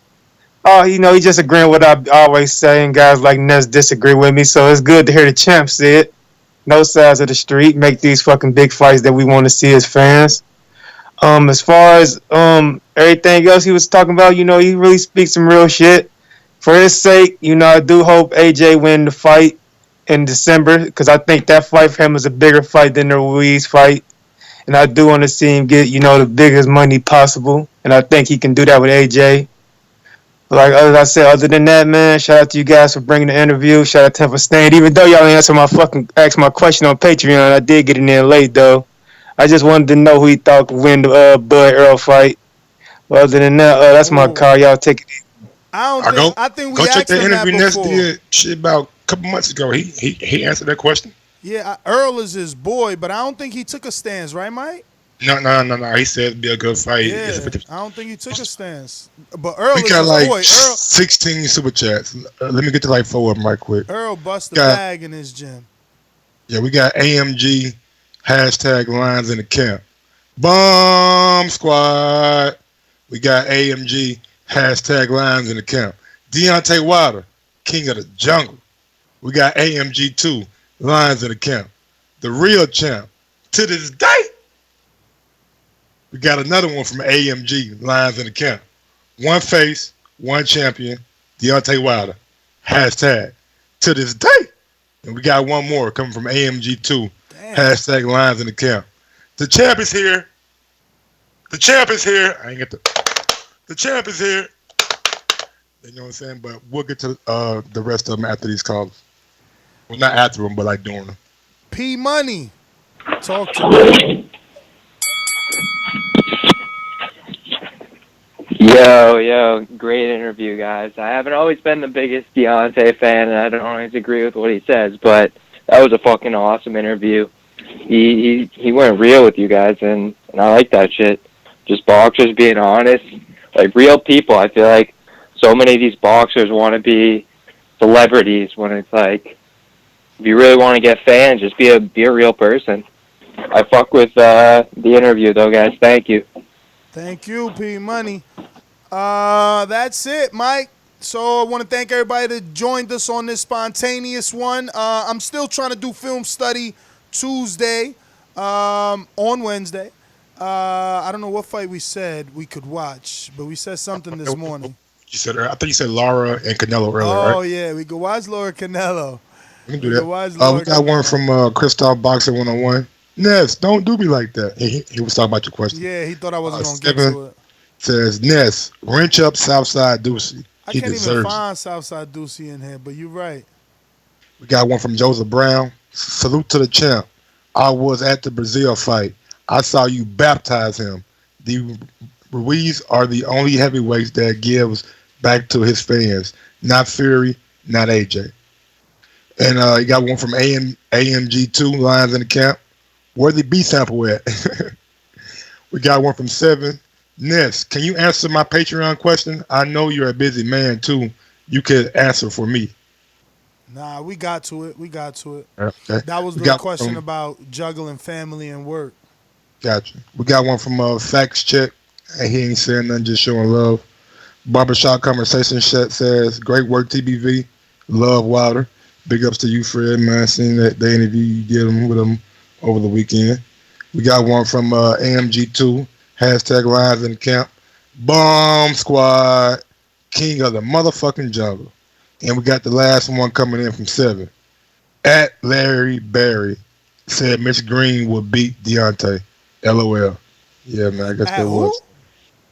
Larry Berry said Mitch Green. Like, I guess in the chat, Larry Berry said Mitch Green would beat Deontay. So he putting him on blast. Let me get to Jonathan. Talk to me. What up, Jonathan?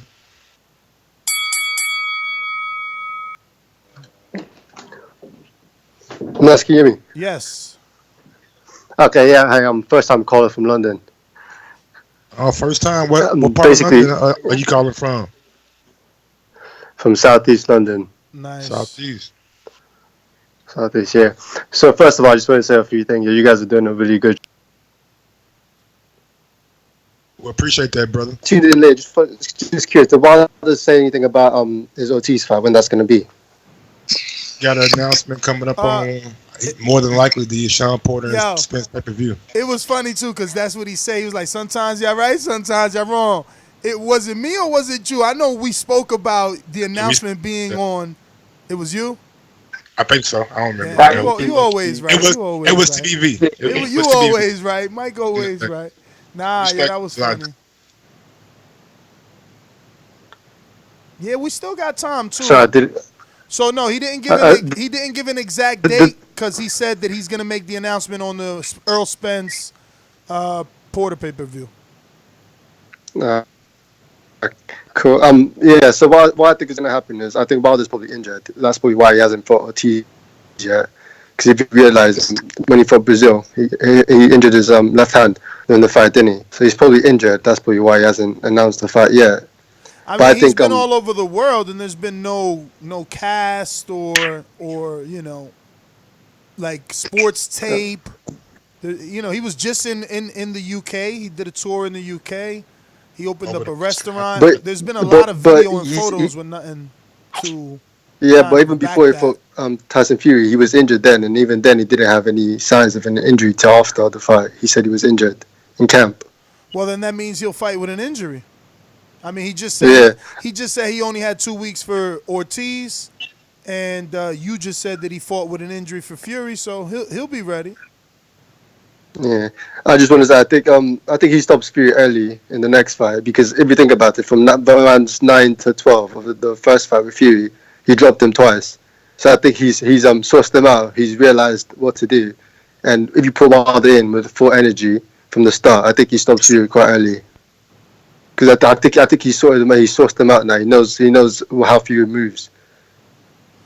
I don't know.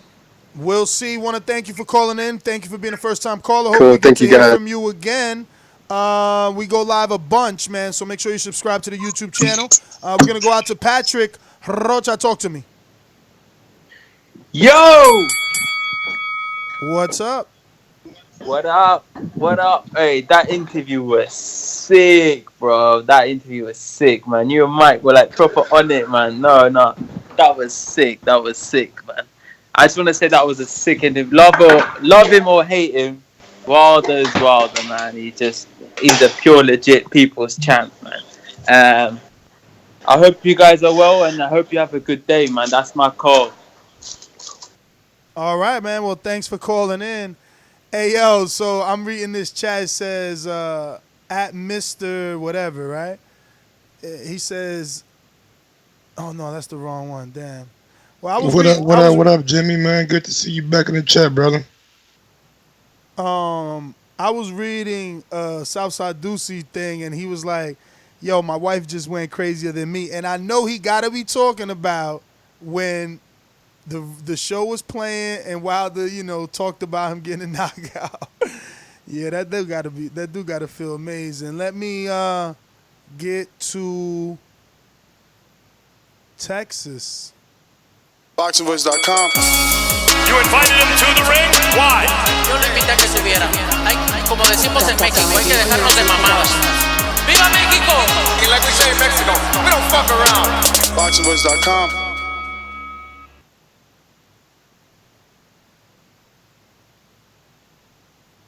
Yo, how he just drop off on me, B? Maybe he had something to do. Yeah, maybe he had work. But on that note, that means we out then. Let me see. You want boomerang status, my friend? Yes, my friend. Talk to us. Hey, y'all should try to get some rappers on the show. Like everybody seems like boxing is the biggest topic nowadays. It's bigger than, to me, UFC and everything else, or John Jones or somebody. Yo, what rapper you want? Conor McGregor, huh? What rapper do you want? Man, try to get I heard 50 Cent likes boxing. There's so many rappers. Joe Budden. Whoa. Hella people. Fucking, what's his name from The Breakfast Club? He's not a rapper, but he likes boxing too. There's hella people, man. Come on. Like a T.I., Young Jeezy. Man, come on, man. Come on, Mike. You know. That's Don't Mike act quiet. That's Mike Yeah, Lane. I don't think them guys that knowledgeable about boxing. You got on The Breakfast Club. You called on The Breakfast Club. Try to link up with them niggas. Make TBV famous, man. You want to get that car. And actually, bro, I've been thinking about that. Like, I'm like, damn, I should call back in and try to get us some more pub. Yeah, we'll see. Coming in. Man, that's gonna happen, bro. Just try it. Yo, Mike Deontay is cool with that dude. That rapper. What's that rapper, Mike? What rapper I'm cool with? The girl publicist. Oh, are you talking about YG? I ain't cool with no rapper, but I'm not cool with him at all. YG ain't gonna talk about nobody. The email with Karen Sue, that's about it. But she's a see, I don't like calling her a publicist because she's not. She don't look like a publicist. God damn. Yo, that's so crazy. She ain't look like that day, right? Maybe that's because you've been following her, right? Yeah, I've been following her. I know you gonna say I seen her that day, and I'm like, okay. But then I see her on IG. I'm like, what the fuck? She look good as hell. Yeah. The boxing agitator, talk to me. That's right. What's going on, Ness? What's going on, Big Mike? What up, Big Doc? Chill. Man, I'm enjoying that interview, man. I want to tell y'all, thank y'all for the interview, man. Thank you for the questions, man. I'm enjoying the boxing voice. Want to let y'all know that I'm relatively new to this thing. Still, man, I listen to y'all every day ever since I found out about y'all from Fred, the barbershop conversation. Man, yes, and I want to appreciate y'all too, man. Y'all is like man, y'all got the best show on as far as you guys is the way it's put together, everything, man. Somebody need to give y'all a deal or some real talk, man, and put y'all ass on a real life TV network, man, because y'all deserve it, man. Ness, big ups for the whole thing, man, and y'all inspire me, man, include with the LDBC and the whole LDBC, specifically Big Fred. But man, keep doing your thing, man. You and Big Mike and Ness, y'all work together so damn well. It just seems so refreshing, man, ever since I've been on y'all, man. Just real shit, man. I didn't even think that something like this existed, man. I just want to let y'all know, man, keep that shit up. Real shit. Thank you, brother. Gone. Thank you, man. Thank you. Really appreciate the kind words, man. Absolutely. And hope that those words, from your lips to God's ears, man, and back out to one of these networks, man. That's all we want to do is continue to bring you the news every day, multiple times a day, and just be able to support our families doing it, Mike really wants to get around and be at these events. Like, look, he got ends with Tony Harrison out there in Detroit. He got ends with Jerron Hennings, what's my man name from NO? With Shakur Stevenson, man. Got ends with. What's the dude from NO, though? Huh? NO, from NO. Oh, Regis Progress. Yeah, man. There's so many camps that Mike's been invited to. that, without this particular vehicle that he needs due to his, I don't even know what's the proper word to use here. Shit, nigga, I'm in a wheelchair, nigga. Disability. What you mean? Due to his disability, you know what I mean? So definitely check out his GoFundMe. Definitely support us on Patreon. That money, it goes to support, the both of us and can help us continue to do what we're doing. We're going to go out to Checkmate. Sorry about Matt Garcia's, drop my phone. But Deontay going to have Southside Ducey dropping everybody now. Mm-hmm. We got one from 7. Mike cool with Chameleon now. Yeah, that's true. You might could get him on. Yo, but I'm a text. I'm a text. Wrap up, man. You got too much money. I'm gonna text Barack, see if he could hook it up. Checkmate Boxing, talk to me. Yo, what's up, Mike? What's up, Ness? Yeah, man, I wish I had known. I only caught like the last part of the interview, but of course you guys are always doing your thing, and I appreciate that. But I really peeped when Wilder said he text Mike that don't be talking about that bullshit, and I bet he talking about what Mike said he should have took that Dazn money. I know what he was talking about. I know what he because I was like, yeah, I know exactly what he was talking about. Dazn money. Yeah, because that's a bad situation. He come on, man. How you going to go to your competitors who trying to destroy you and take their money, build their platform? My whole stance was that 120 wasn't even going to be compared to the pay-per-view revenue that he was going to get if he would have fought AJ on pay-per-view, because the pay-per-view, the closed circuit, the overseas money, the sponsorship, the gate is more. It's probably going to be about, for him, for his cut, 80 to 95 million at that time. So 120, why would I sign for 120? No, sir. It was going to at that. No, it was going to be much more. If you're talking about a 300, if you're talking about, because we were down in Dallas, Texas when that news came out. So go back and watch the episode, sir. But if you're talking about a fight that's supposed to be the biggest fight in boxing, you're talking about a 350 million, even more. And we're talking about, yes, sir. You guys are saying the same thing. There's some lack of communication here. Mike is saying that his stance has always been for Wilder not to take the deal because he feels that a pay-per-view. Then it was you, Ness, who said that Wilder's a dummy for not taking a fucking deal. I don't know, but and the again, point is, why they text you Mike. Did. They ain't text me, so it's something Mike said that got him to get text. Because I remember saying, yeah. It wasn't even about that though. It wasn't about. First of all, I would never say that he's a dummy. I wouldn't use those words. I swear to God, you said he was a dummy for not taking that 120 million. And my whole thing was, why would you go to? You just swear to God, Mike said it, man. Come on, champ, you wailing right now. Right now, bro. Oh God, he said everybody said it now.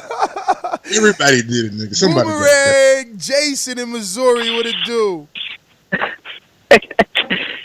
Hey, boy, God nail shit,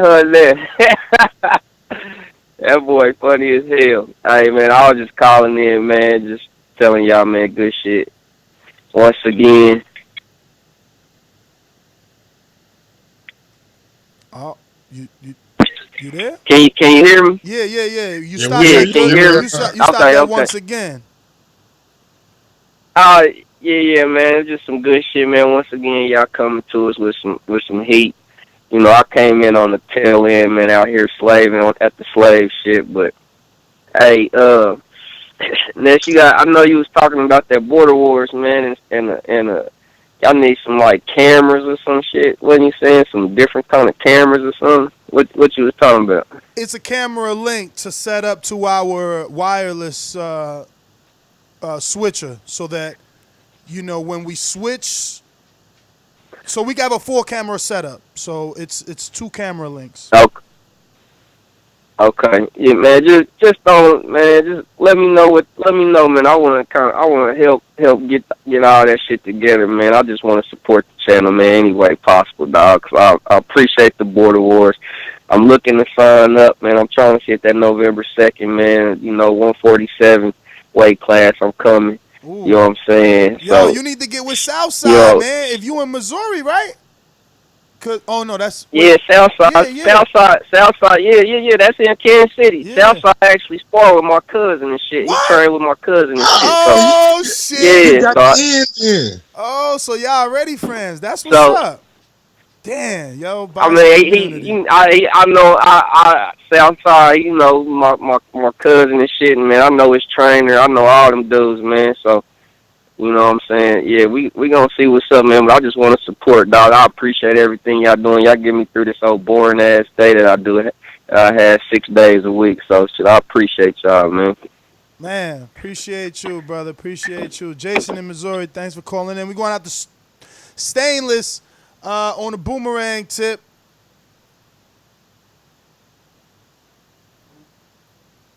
Straight to the point for those with attention deficit. I'm so repetitive, so I gotta repeat. Stainless from the street to the deep. I'm coming with that heat. All you need to know about me, I'm coming with that heat. What up, TBV? What's good? What's good, champ? Oh, man, I got to chime in with what that last caller said. Y'all already know how we get down, man. Whatever y'all need, put that shit on Patreon so we can go ahead and get that fun going for it. You know what I'm saying? That's all that shit is. You talking November 2nd, that's plenty of time, man. Just let us know what you need so we can, you know what I'm saying? This our show, bruh. I know it's your show, but this our show. But as far as this, I mean, it was great to hear from Water. You know what I'm saying? My man kind of went ghost for a minute, so, you know what I'm saying? It's always good to hear from our champion. But to segue, because he was talking about Border Wars, man, I need to restart a new novice Border Wars. I was already to get into it. Then I saw this Border Wars 6. These motherfuckers taking each other heads in this bitch. I saw somebody's soul leave out their body one good time, but I ain't gonna say his name. Nah, that was different levels. Like, everybody gets match made good. If you watch the first fight, that was two dudes that never fought. And then, you know, Joseph. Don't get me wrong, man. I understand that, but you know, I mean, I'm gonna say Border Wars 2 because Border Wars 1 was technically just Matt and what's that? Boxing MD.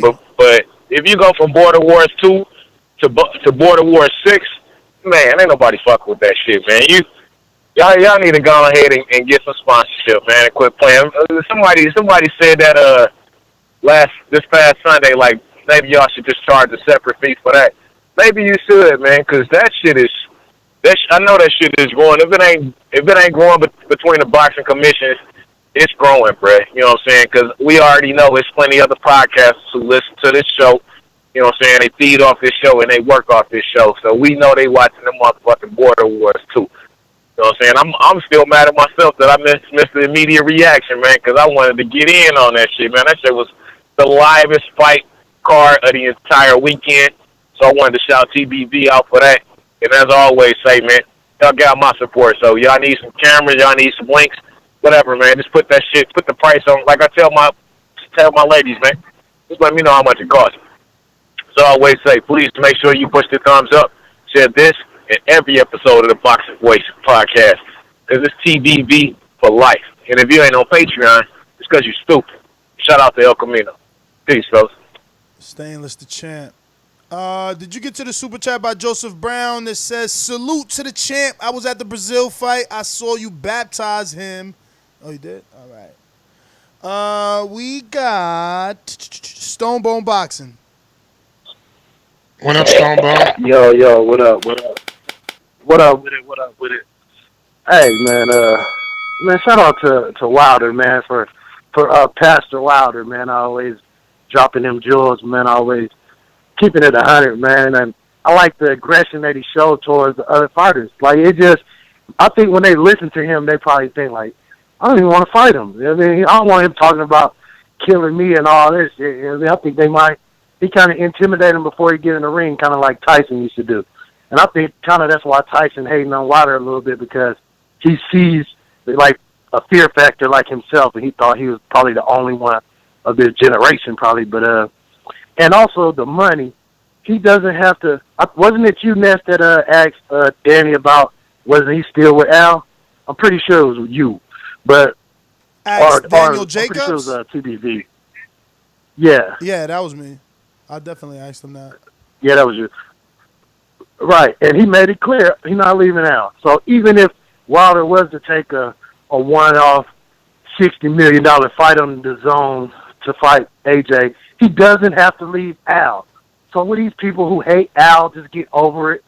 That you don't have to exclusify yourself to fight AJ. It's like I grow weed here. If I want it to be exclusive, you can sign a contract to sell to one place. Why do that? I can sell to all the dispensaries. They grade my bud. If my shit good, they pay me $1,000, $1,200 per pound.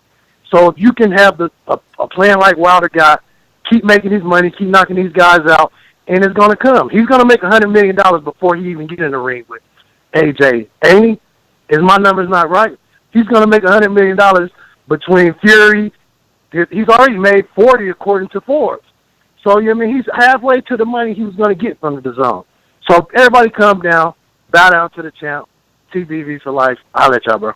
All right. I mean, on closing, there's still an argument for the haters. It's been a long time and no unification. How long has he been the champ? 5 years? I think he won the title in 2015, right? 2015? All right, so 4 years? I believe so. Okay. 4 years, 10 defenses or 9 defenses, right? And He's tied with Tyson, I think. Let me go to box break, man. Because I think the Ortiz or the Fury fight was the 9th one, maybe. I think he tied with Tyson. Or he passed Tyson. That'll be dope. Deontay Wilder. Let me see. Don't forget to hit that thumbs up button if you're joining us. It helps with the visibility of the show, helps us grow, puts us in front of the eyes of those that have never seen it, and, help us get new callers. 42 fights, 41 knockouts. Boy, that's crazy. He won the title from Bermain in 2015 of January. Since then, he has 1, 2, 3, 4, 5, 6, 7, 8, 9 title defenses. Right. Yeah, so he tied with Tyson. Mm-hmm. All you got to do is win this next fight. That's another record right there. Just right there. Then shit, you might be looking at the Bernard.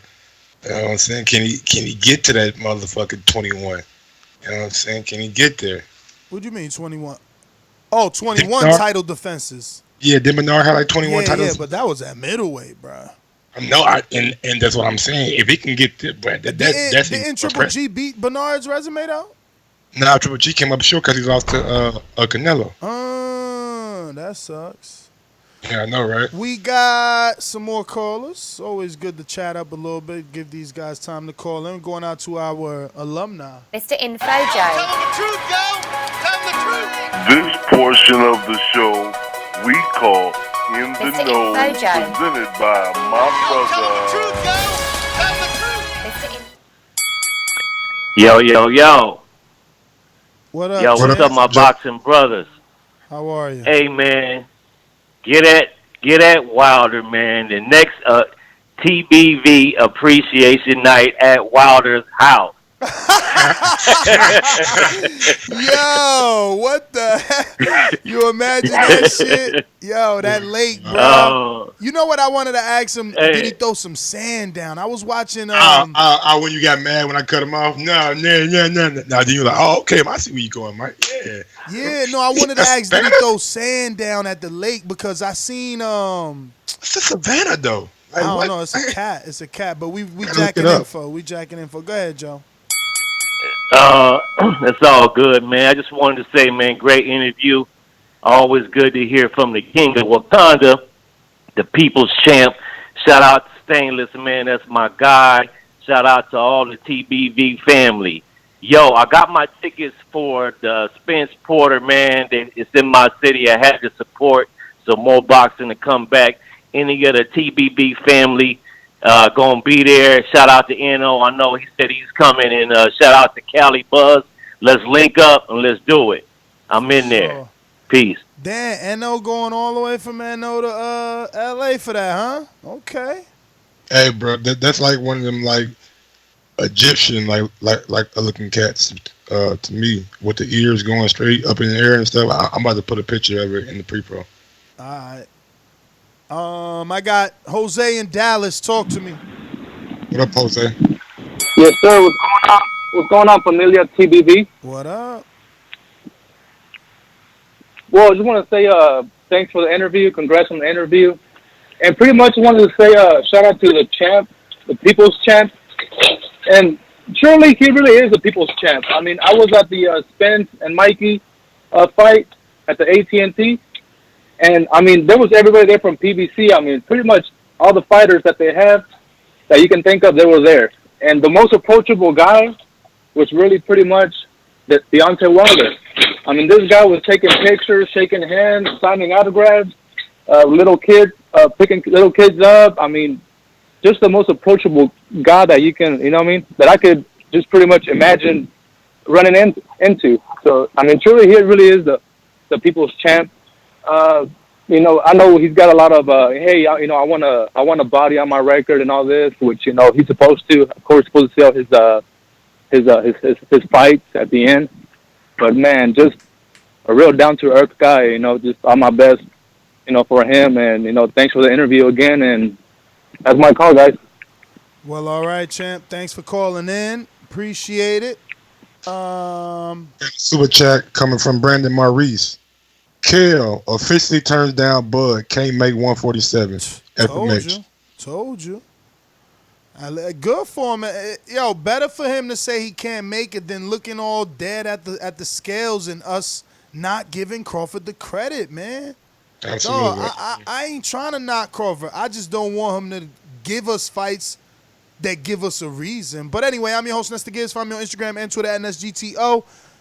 Fuck, we got Boomeranger from Canada. I was just about to leave. You see that? That's what you get when you got that status. Popping all this champagne, popping all this rosé, getting money like Jose, chain cold, Norway. Shorty want that foreplay. I'm like, no way. Yo, Ness, you'll have to forgive me, man. I heard you say Jose from Dallas. I thought you were calling me because, as you know, Jose from Dallas, Canada. That's what people call me, man.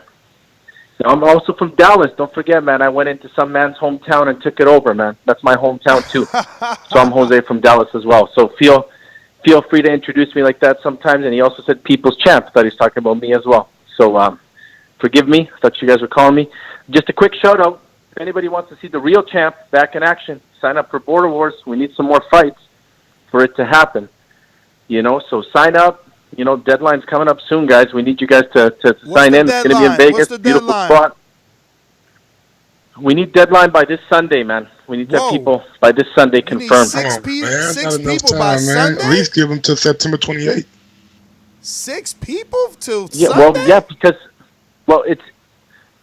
that's what we spoke of, Ness, because we need guys like, people need to ask permission from work, right? For them to Sunday, go. So Sunday is not we enough only have time, 6 weeks. Champ. It's Wednesday. Sunday's not enough time. Well, so fine. Let's extend it till Wednesday then. But we need. It's only 6 more people we need, right? Yeah, 6 more. We can do it. We just need to. Yeah, 6 more to make it till Wednesday. Yo, it's all about you, sign man. Up. What are you the gonna thing sign is up this. The thing is this. Everybody wants to be on the AJ Ruiz 2 undercard in Saudi Arabia. It's about you, champ. You calling in, you saying you the people's champ. I see you in the chat talking about, oh, my belt's leather. No. Where's the card at, bro? Like, why nobody wants to fight on your card? Yo, Ness, this is the thing. Let's do this. Let's grab some airplane tickets. Let's go down to... Anthony and Marvin stacked out their card is all I'm saying. Everybody wanted to be on that shit, and everybody's saying that's been the best Border Wars yet. Bring me a wheelchair dude from Canada if FOG can't make it to Vegas. There you go. Yo, let's make it happen, man. At the end of the day, now you everyone got is on even the Mike undercard. helping you. Mike knows he's a star. Mike knows if he says he's coming back, the people will look, the people will want to tune in, the people might even want to fight. He's helping you here. This is that whole TMG bullshit y'all got going on. Now Mike offering his services. But I know you can't find him a fight. Only I could do that. I found FOG. Hey. I already have a guy for for Mike. But that's when I host here in Canada, man. But regardless, that's it, man. Just one other thing though too. Man, Deontay Wilder is just such a good guy, man. Honestly, I love his energy. When he speaks, he it's true. You know, like it really is true. If you actually listen to the man, it's if you follow his message and you listen to his words, it's quite uplifting, man. The guy talks with a lot of emotion. He's got a lot of love in him, man, for sure. So I congratulate you guys on being such good friends with him, and you know, hope to see the champ, witness the champ at his greatness one day, man. That's all I got, boys. Peace. You know, we trying to do November 2nd. I'm telling you. That's soon, man. I know. No, listen, that's soon because Jose wants to do a comeback, and you know, Sal, and Sal's in Cali, you know, so that's a good main event, you know, and it's Canelo Kovalev, but everybody's pushing for this Wilder thing. All we got to do is set it up when he's in camp. You know, I get to go to camp every time. Tuesday's his day off. Just hold it on a Tuesday in camp, during camp. And then on his day off, all he got to do is stop by the gym for us. Simple. Easy peasy. Let me get to Rod in the 870. Talk to me. What's up, brother? What up? What up, Rod? Man, it was good to hear that two or three callers ago where the guy said somebody called in and suggested starting a separate price. That was me on Sunday, man. I really think you guys should do that because the kind of product you're putting out now is crazy. You know, like he said, from when I first started watching it, like Border Wars 3 to 6, and he's right. I was thinking about, like, man, maybe I should jump in.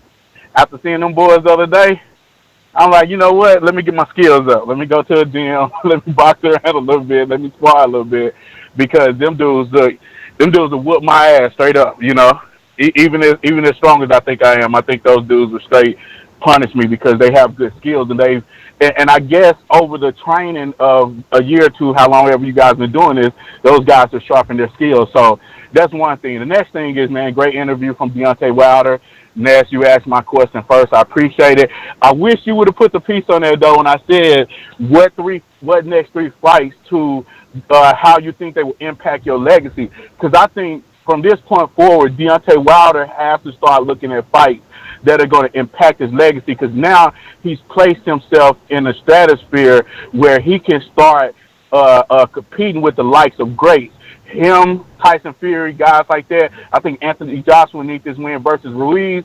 Those guys have to start looking at each fight as a legacy builder because now you're not just trying to become a champion. You're trying to figure out where you're going to land in those top 50 greatest fighters of all time, top 50 greatest heavyweights of all time. And that's what I wanted him to focus on. Not just what three fights are next, but what three fights are next and how are those fights going to impact your legacy as far as where you land when you end your career in that top 50 range. And that's kind of where I want to go with it. But it still was a great question, man. Great interview, man. You guys always do a good job. And like I said, next Border Wars, you guys need to charge a separate price for that because it's worth the money, man. I'm telling you it is. It's worth every penny. And if these guys going to watch this last one, they definitely going to pay for the next one. That's my call, man. You guys have a good day. Rod and 870, thank you for calling in. Mike, 19. Follow me on IG at Gross1911 or on Twitter at Gross2312. And that's GTO. Peace. Peace.